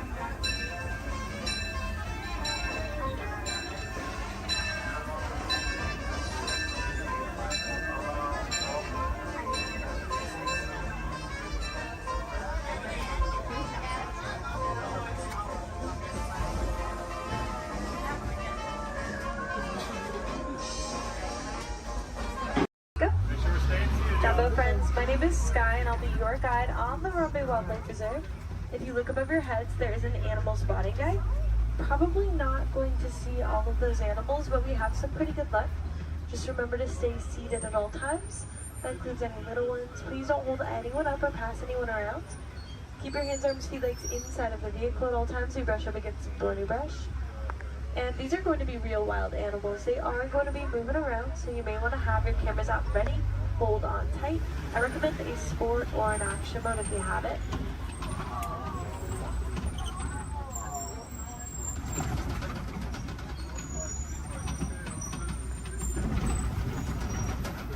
We are in the Little Aturi Forest, home to some of Africa's most shy types of creatures. They're usually very good at hiding, and their markings will help them to blend in. Like that okapi up on the right. They have white stripes on their legs, kind of like zebra stripes. Okapis are actually the only known relative to the giraffe. They have a similar skeletal structure without the long neck and long legs. They were believed to be mythical creatures until 1901. People thought they were too good to be true, but they're true. I think they're pretty good. To the right of the bamboo on the hill in the sun, there's a yellow-backed duiker, dark brown animal. Duiker means diver in the Afrikaans language. They dive into the nearest bush when they get spooked. There are some saddle-billed storks a little further up to the right. They're walking up this hill. There's one on the top of the hill. Looked like they were collecting things to build a nest, but big black and white birds. Stand about 5 feet tall, have a 9-foot wingspan, and they're made for life.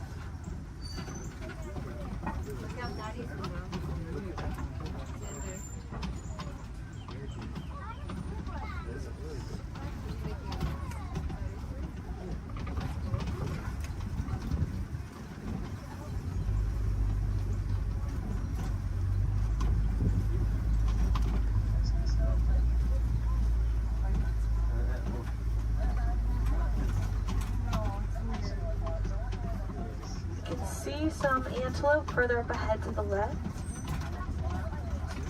There's going to be some tan ones called greater kudu. They can leap up 8 feet in the air to jump over obstacles, which is super helpful if they need to get away from a predator. And there's some reddish ones called bongos. Their beautiful coloring is also a greasy substance that can mark leaves as they're passing through the forest, potentially making it easier for them to come back and find each other.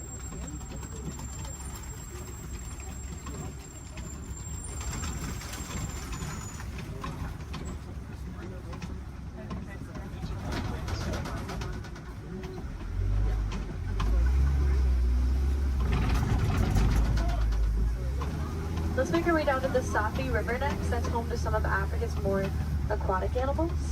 should probably look for them in the water.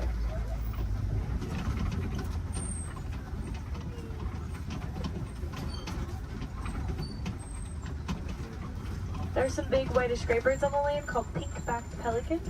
They get a pink coloring on their backs during mating season to help them attract the mates. And there's also some Nile hippopotamus. Hippos spend most of their time in the water. They can swim, but they often choose not to. Instead, they sink down to the bottom and tiptoe at the bottom of the water. And they'll often come out to find food or relax on a cool day.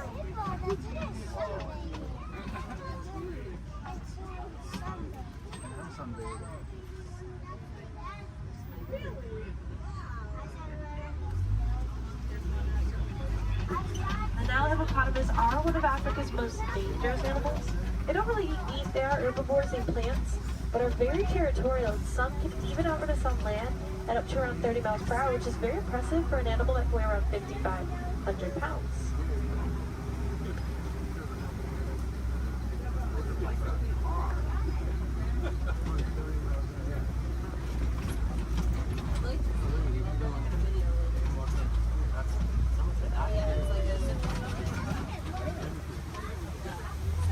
Underneath this bridge, there are some Nile crocodiles. They're very still, you won't see them moving around a whole lot. They spend a lot of time conserving energy in between their meals, but they have quick reflexes and a bite force that can crush bones. Sometimes they actually have to be very gentle with their jaws, like when they help their eggs to hatch by rolling them in between their teeth.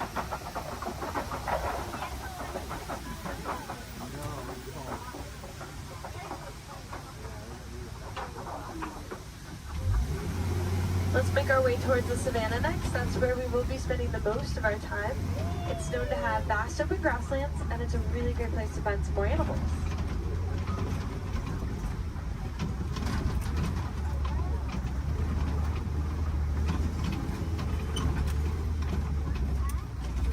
We are getting close, just around this bend. To the right, there's a baobab tree. It'll be the one that looks like it has been planted upside down. Some people like to call it the upside down tree, but it's also known as a tree of life. It stays leafless about 9 months out of the year, collecting thousands of gallons of rainwater in its trunk to survive through the dry season. Anything with horns or tusks can very easily break it open, drain the water out, and gain a tree.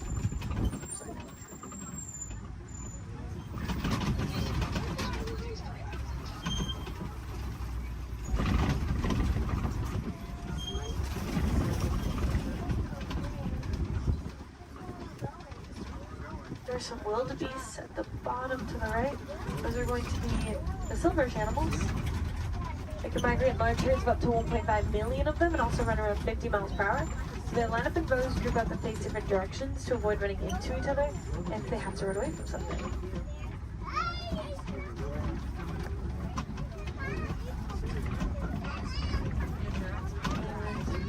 There's some giraffes. There's a tower, which is a group. Makes sense, they tower over everything at around 20 feet tall. Giraffes are born at about 6 feet tall after a 15-month pregnancy. And the large tan antelope are the elands. They stand up to around 6 feet tall at the shoulder, weigh around 2,000 pounds. And have a funny way of attracting a mate. They'll wrap their woods in leaves like they're creating crowns on their heads, and they'll flex their muscles.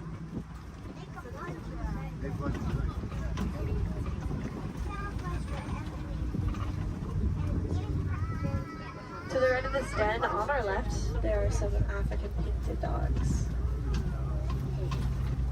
They get their name from their beautiful markings that are as unique to them as our fingerprints are to us. They are not like your pups at home. The African painted dogs are the most successful hunters on the savannah. They hunt in packs and chase their prey to the point that it drops of exhaustion. So very dangerous, also very cute.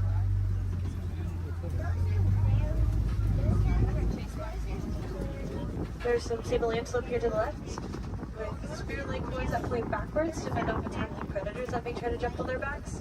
Now they would fight the flight very territorial and quick to stick up for each other, despite being a prey animal. There's some zebras and dazzle, which is a group of them, because their stripes help them to blend into each other and confuses predators. In other words, it dazzles them. When they're born, their legs are the same length as the adults to help them blend in even more, keeping them protected from predators that may try to seek them out.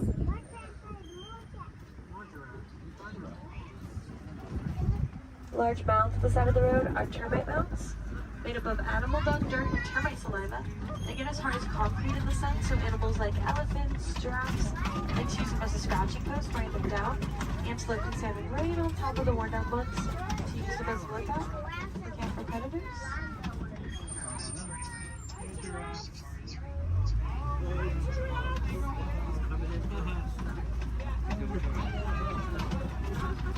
We'll see that eland again up ahead and more giraffes throughout the savannah. So we keep on going. See some wildebeest not too far away from us.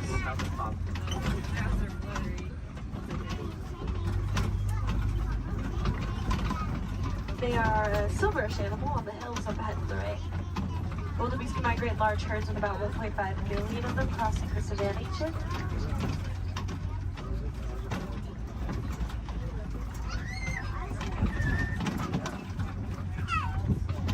They also run around 50 miles per hour, so wildebeest face a pretty big challenge of trying to avoid running right into each other if they have to run away from something. So they often line up in rows, group up, and face different directions. Keep themselves from running into each other.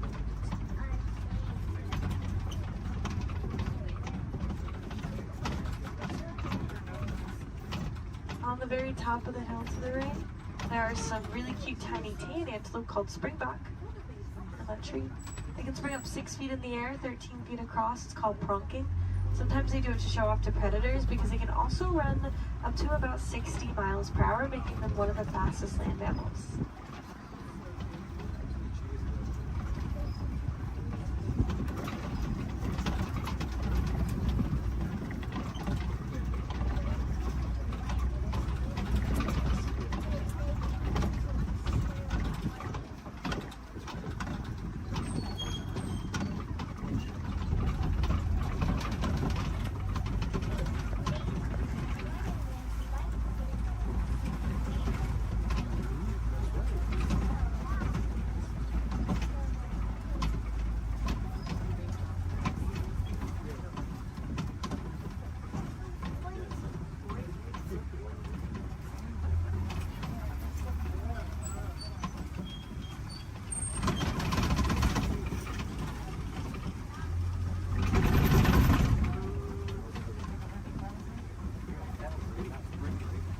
There are some mandrills at the very end here to the left.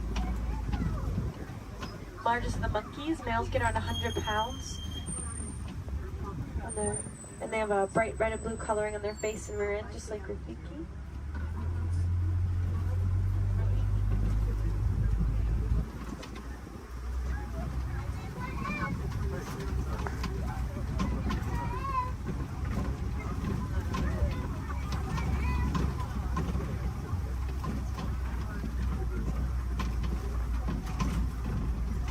Next up, we'll head towards some red clay pits. Some animals really like to eat red clay. It's really good for them.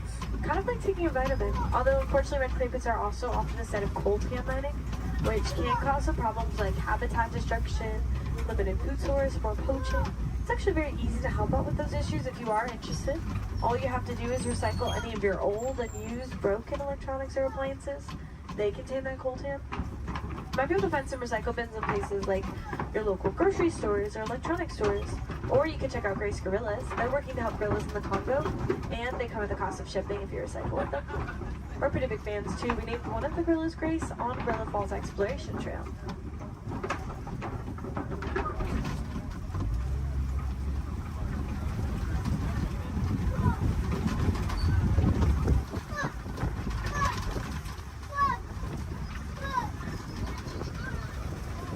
Looks like there are some tusk marks and footprints.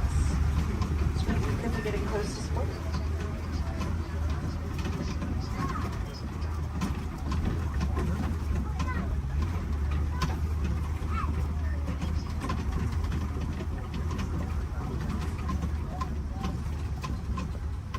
It's pretty quiet here. We'll try to check out around the watering hole up ahead. Sometimes we have a little bit better luck because these animals really like to stay close to their source of water, especially in a place where there is a 3-month drought every year. The savanna dry season does cause animals to have to migrate across the savanna in search of better sources of food and water. When they find them, they stay close to them for as long as possible.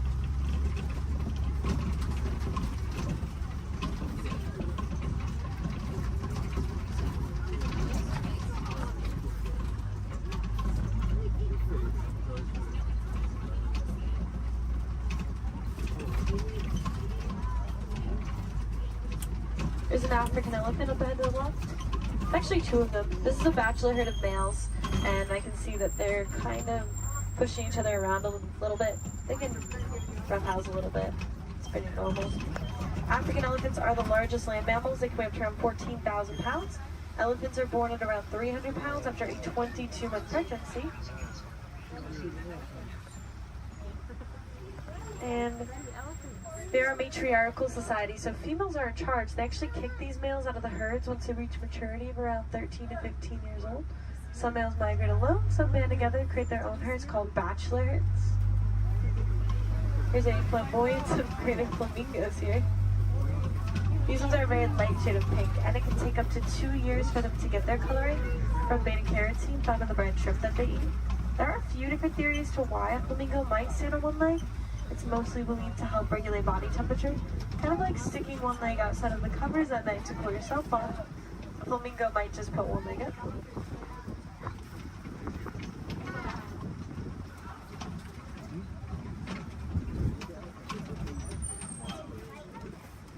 It's really cool to watch those elephants play.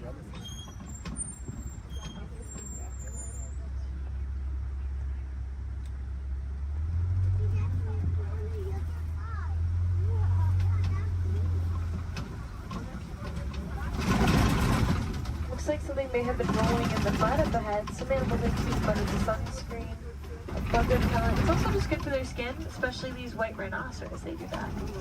They're almost always covered in mud.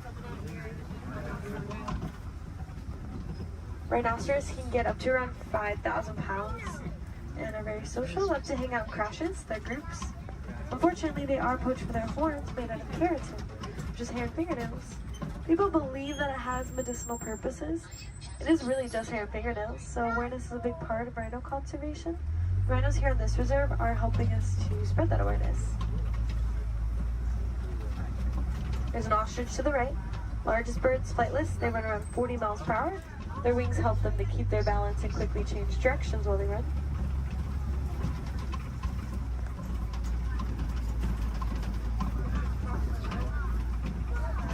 There are some cheetahs along the hills to the left. We should have a whole coalition of them, which is a group of them.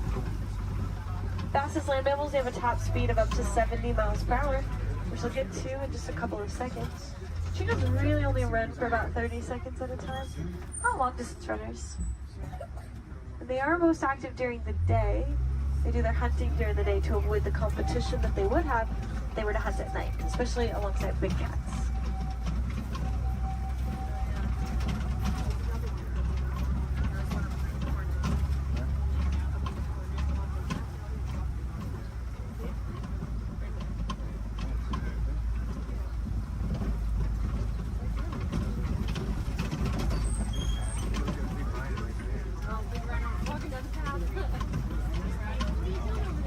These large rocks are kopis, tallest point on the savannah.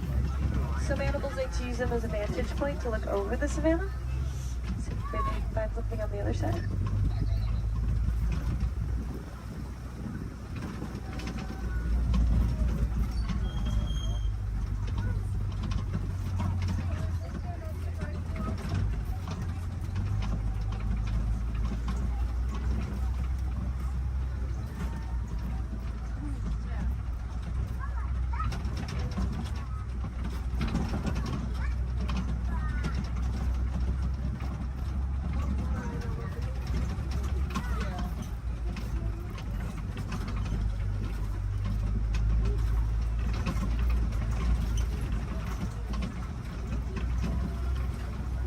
There's some lions here to the left. They sleep and relax about 18 to 20 hours out of their day, active for about 4 to 6 hours at night. So we get a tail. Mostly what I can see. When they wake up, the males stay back to make sure the prides are protected. The females tend to do about 90% of the hunting.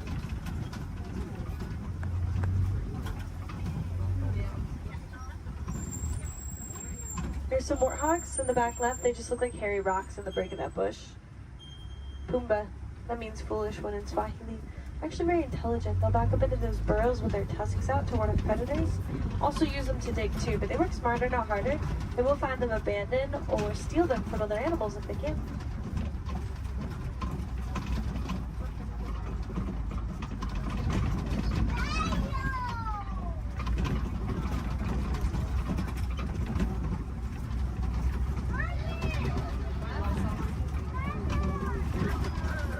There are some ostrich eggs down this path of the road. Largest of the bird eggs, they get around 3 pounds each. One is the equivalent to 2 dozen chicken eggs, and they're very tough. Probably wouldn't crack if you were to stand on one, but I don't think that ostrich we saw earlier would like that very much. And now we are heading into the final area of the reserve. Mostly farmland. We'll see if we can find some farm animals before we head back to our warden's post.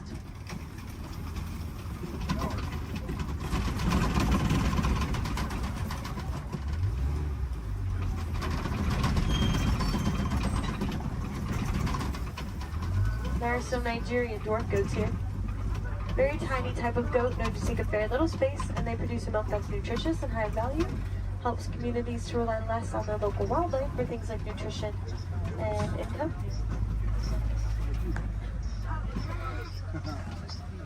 The yellow box and the yellow post here to the left is a beehive fence from our Elephants and Bees project, which is personally one of my favorite projects that we've ever worked on. Basically, elephants don't like bees. They can hear the buzzing over a mile away and stay away from it. So we've been helping to build beehive fences around crops for farmers in Kenya to keep elephants from eating and destroying crops. Then farmers won't have to resort to poaching them. It's also good for the bees, and farmers can sell the honey as an extra crop. So again, that is the Elephants and Bees project. It's about that time that we start to make our way back to the warden's post. Just make sure you have everything. Check those rows, gather up all of your trash. Please don't leave anything on the trucks. If any of you are wilderness explorers, you have been aboard the Symbol 1. That is SAM BA1 Symbol 1. Badges can be collected further down the path as you exit. And if you want to help out these amazing creatures, then I definitely recommend checking out the Disney Conservation Fund. You can learn more about the cool projects that we work on. You can donate to it if you'd like. Any amount Disney matches every cent. We'll give you a cool pin for it. You can also just reduce, reuse, recycle. Those are great ways to help. And if you learn any cool facts about animals or conservation anywhere around the park today, just share them with a friend.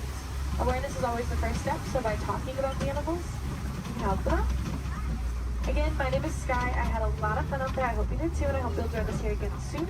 No two safaris are ever the same. The animals will definitely make sure of that. But we aren't going to stop in this area right here. I'm actually going to take you back to the same warden's post I picked you up from. So we're just passing through, but it's not going to take us too long.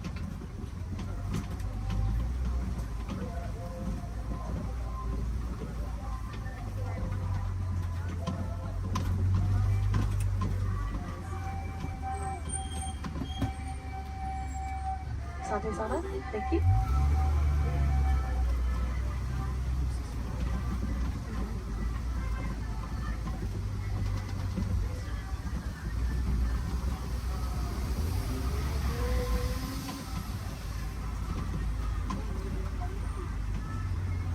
Again, just going to pass through here and keep on going. While we have a few moments ahead of us, this is also a good time to decide where you want to head next. You will already be on the Gorilla Falls Exploration Trail as you exit. So if you continue on, you can see some animals like gorillas, meerkats, zebras, naked bull rats. Back in Asia is the Maharaja Jungle Trek if you'd like to see some animals like Sumatran tigers, Komodo dragons, fruit bats. There's also a trail called the Garden of the Tree of Life around the big tree in Discovery Island. So you can get a closer look at the carvings.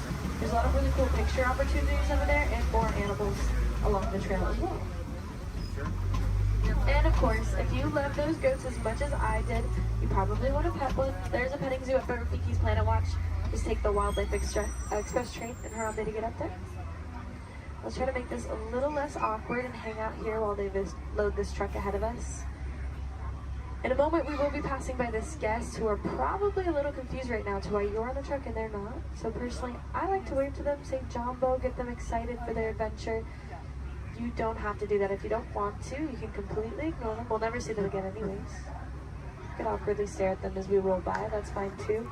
Or look at the beautiful plant life on our left. Totally up to you.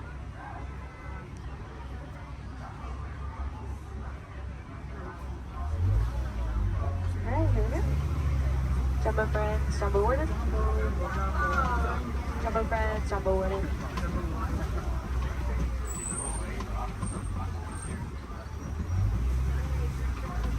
Here in Harambe we say Kwaherini, which means to go well. So Kwaherini, enjoy the rest of your day out there in the wilds. And don't make a big difference out there, friends. Bye.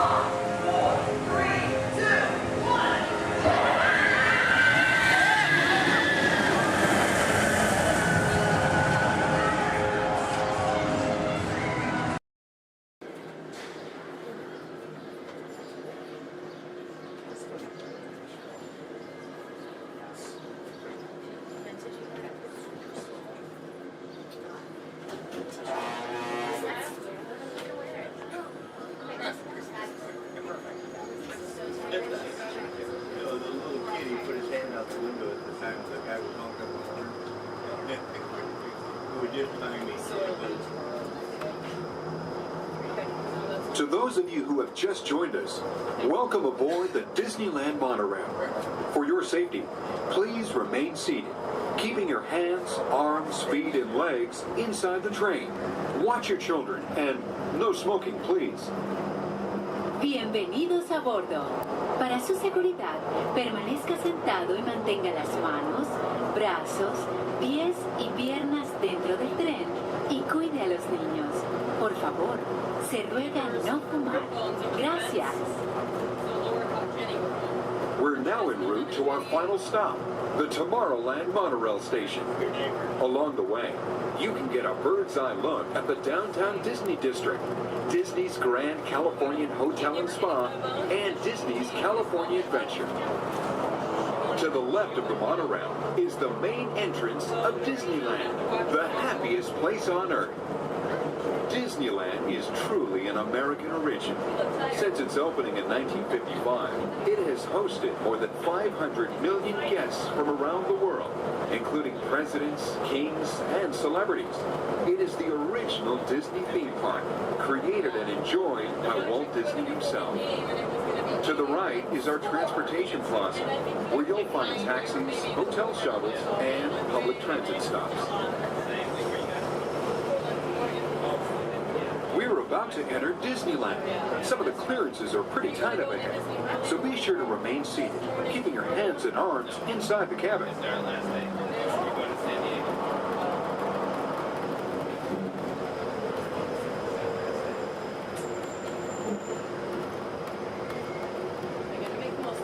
This is Tomorrowland, a land inspired by science fact and fantasy. Directly below us is the Submarine Lagoon, where you can dive into an exciting underwater adventure aboard the Finding Nemo submarine voyage. Across the way are the icy peaks of Matterhorn Mountain, home of the world's most famous bobsled run. And beneath us are the roadways of the Utopia, where drivers of all ages can ride the road to tomorrow. As we cruise over Tomorrowland, our pilot would like to share a few program reminders. Alrighty folks, thanks for flying aboard Monorail Red, your highway in the sky. Just a few reminders. Disneyland will remain open today until 12 o'clock midnight. All passengers are required to be on board this monorail at approximately 12 o'clock midnight to catch that final flight. We're also going to be having Celebrate a Street Party along Main Street at 6:30 p.m. today. Fantasmic along the Rivers of America at 9:05 and 10:30 p.m. And then Magical, our fireworks spectacular, at approximately 9:30 p.m. So once again, for all passengers wishing to exit Disneyland via the monorail, please remember that the last flight will be at approximately 12 o'clock midnight. We thank you for flying aboard your highway in the sky, and enjoy the rest of your stay here at Disneyland. Thank you.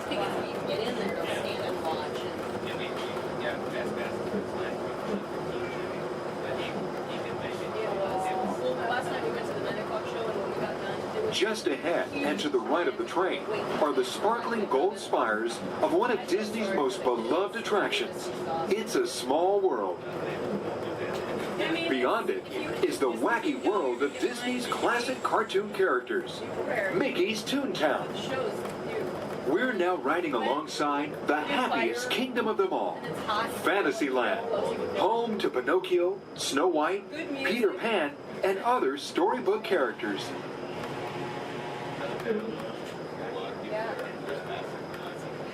Yeah, it's brand new. Supposedly it said it's we're gonna try it, but so many people interested in it, it's so popular, I'm sure that We're now approaching the Tomorrowland monorail station, our final destination. Please remain seated until the monorail comes to a complete stop. Then, collect your belongings, watch your head, and step carefully from the train.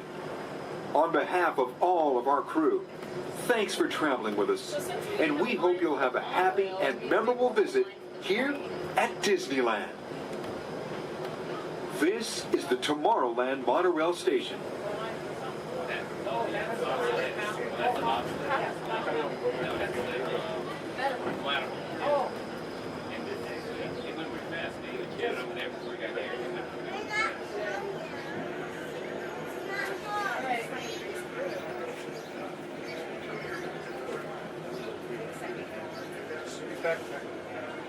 we did? Okay.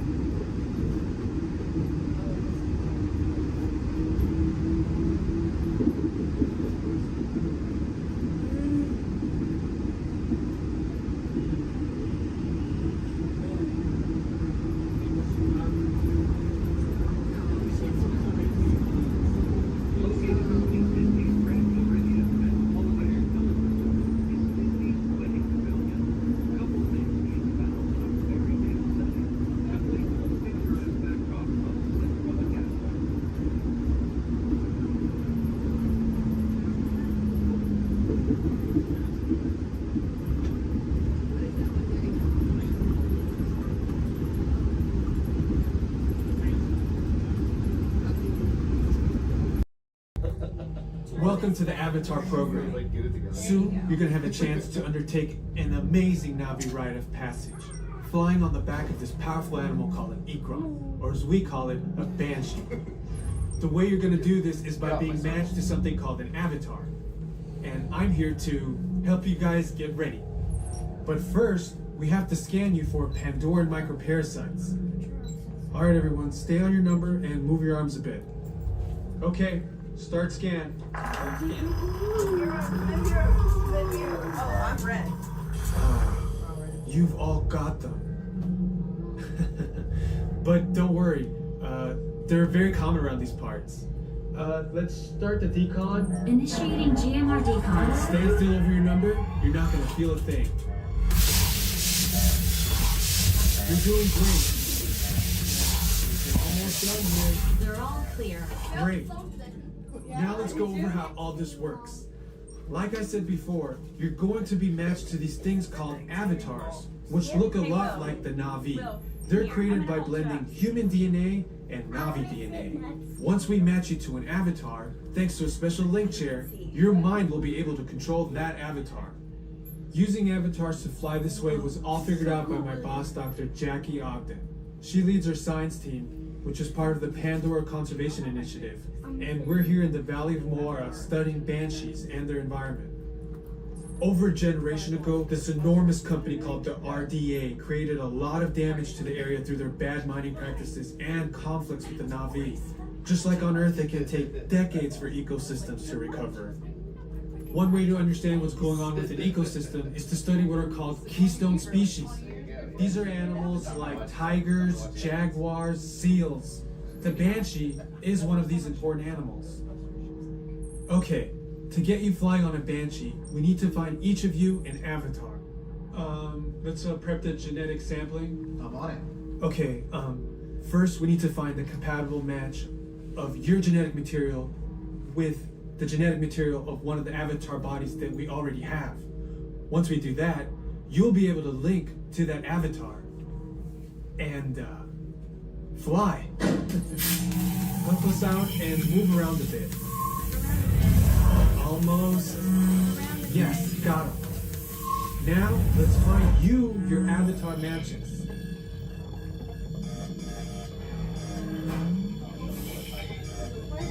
Your match?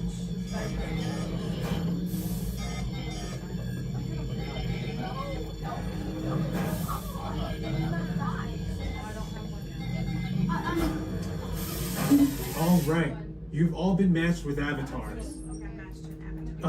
Looks like they're ready for you in the next room. When the door opens, please go inside all the way in and stand over the same number that you're standing over now. And I'll see you in there. I'll be 4.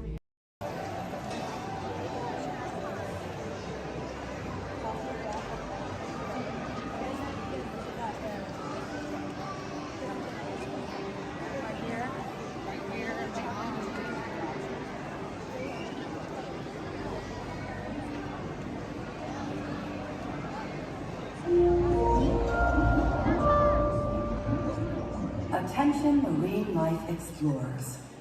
Do you ever wonder why pufferfish puff? It's a special adaptation that keeps them safe from predators. Thanks to elastic-like skin that stretches easily, puffers inflate their stomach when they're scared or threatened, and some are even covered in spines that ward off danger.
that's right. Let me show you how it's going to work. Behind me is our window to the Pacific. It allows us to see all of the undersea life that swim by. Up there in the corner is our hydrophone. That allows us to communicate with all the undersea life. So it's going to be very conversational, meaning Crush will talk to you. You'll be able to talk to Crush. He's got questions for you, and hopefully you all have some questions for him. You can ask him anything you want. You can ask him what he likes to eat, what he does in his free time, what's the meaning of life, anything like that. He'll be happy to try to answer. If you do need to leave at any time during the show, it's okay. Just use the doors on the opposite side of where you enter, back there. Again, if you need to exit during the show, use those doors back there. Back there is my pal Rachel. Everyone say, hey, Rachel! Hey, Rachel! She'll be back there to assist you if you should need any assistance during the show. I'm going to turn down the lights and the music now so we can see and hear just a little better. We do have some last-minute rules and regulations to go over, but my friends the Moonfish have volunteered to show you the rules visually. So, hey, Moonfish, come on out. All right, first rule inside, please no eating during the show. And no drinking, no smoking. And the last one, take all the pictures and video you like. Just please no flash photography or video lighting. Round of applause for the Moonfish. All right, Crush is up there serving. He said when you're ready, just call him down. So on the count of 3, yell, hey, Crush. Ready? 1, 2, 3.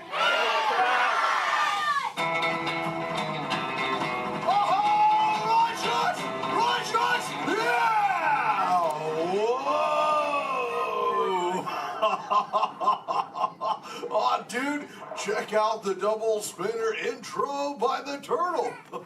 Whoa! Hey, check out all the human dudes in the human tank, too. Well, hello, human dudes. I said hello, human dudes. There you go. Whoa, hey, look at these little dudes, sublevel. Hey, little dudes.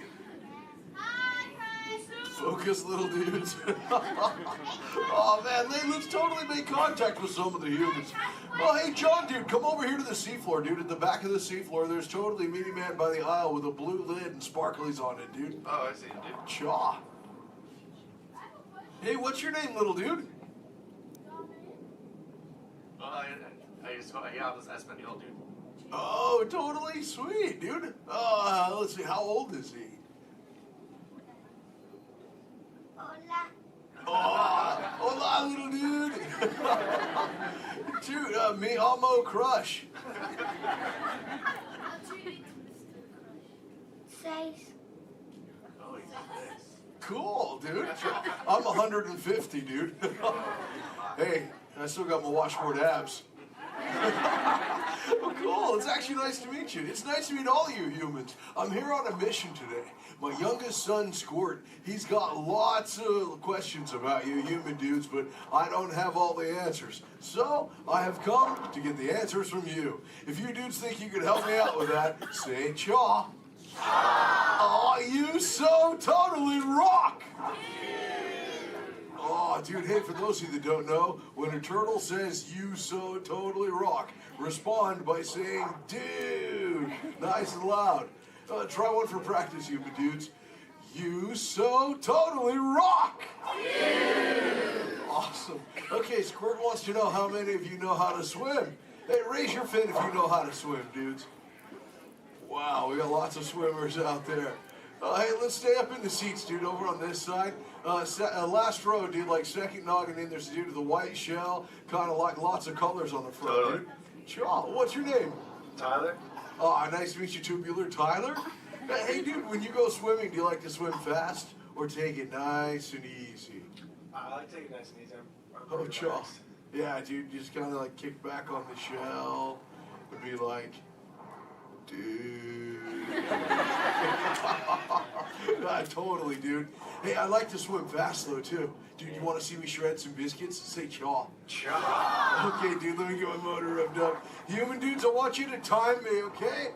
Start counting when I say go. Ready, set, go. That dudes. Totally just swam all the way around the world. Twice.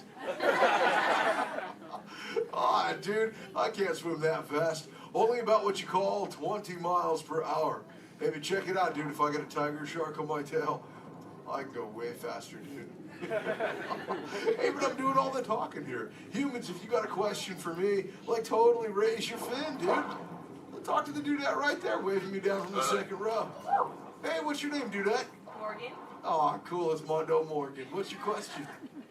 Do you know any twins? Turtles? Oh, I know. Yeah, dude, I got lots of twins of my own, dude. There's my twins, Bill and Ted. I got my twins, Cheech and Chong. I got my triplets, Mary, Kate, and Ashley. That's really cool. What about you? Do you have lots of twins, too? Yeah, well, I'm a twin. Oh, you're totally into... Wait, that dude in front of you looks just like you. Is that your twin? Yeah. I would hope so. That'd be an odd coincidence. That's cool. Where are you dudes from? Castro Valley. Oh, where's that? By the Bay Area. Oh, okay. That's cool. That's cool area up there, dude. Way too many sharks, though. That's totally sweet. Well, thanks for your question. Who else has a question, dude? Let's see. Let's go. Hey, back to the seafloor. Let's go right over here, John, dude. There's totally a mini man up front. He's got a blue shell. He's got it near the outside, dude. Blue short sleevey shell. Hey, little dude, what's your name? Dominic. Nice to meet you, Deep Sea Dominic. What's your question, dude? Have you ever been married or divorced?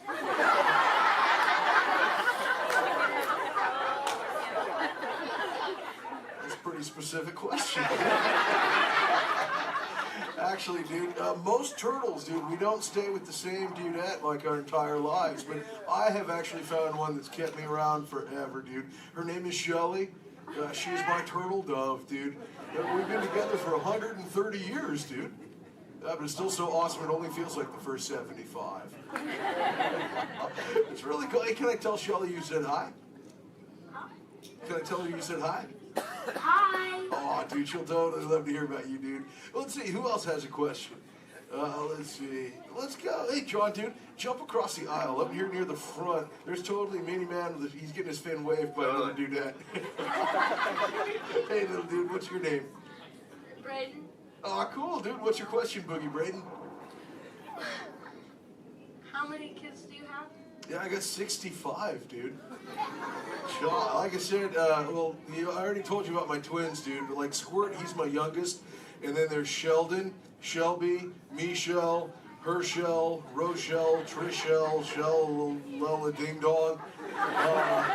Let's see, I got my teenagers, Leonardo, Donatello, Raphael, Michelangelo, Zach, Kelly, Slater, Screech, Jesse, Lacey, Chris Jr. Let's see, there's John, Paul, George, and Ringo. John's going through a really weird phase right now, though, dude. He thinks he's a walrus.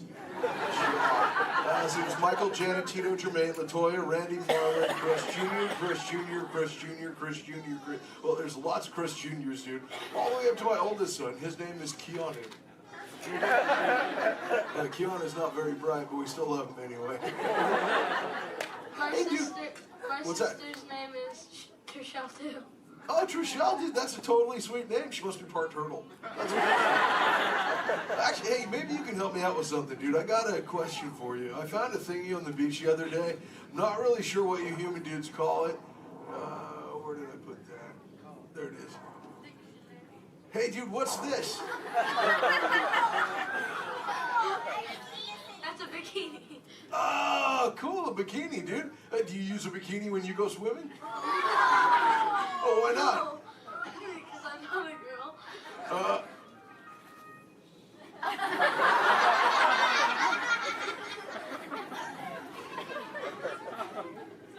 This is for chicks, dude? Does it make me look fat? Anyway, dude. Oh, let's see, dude. Hey, John. Up in the seats, dude, over on the other side. First row on the outside, second noggin over. That dudette with like the specs on the noggin, she had her fin raised too. Where, dude? Sure, from the two noggins to the outside. Oh, totally. Hi, dudette. What's your name? Cassandra. Oh, nice to meet you, Kahuna Cassandra. Hey, oh, did you have a question too? Yes. What Do you speak a second language? Yeah, I speak a little bit of whale, some orca, and some dolphin. That's pretty cool. I'm learning, like I said, like I speak human pretty well too.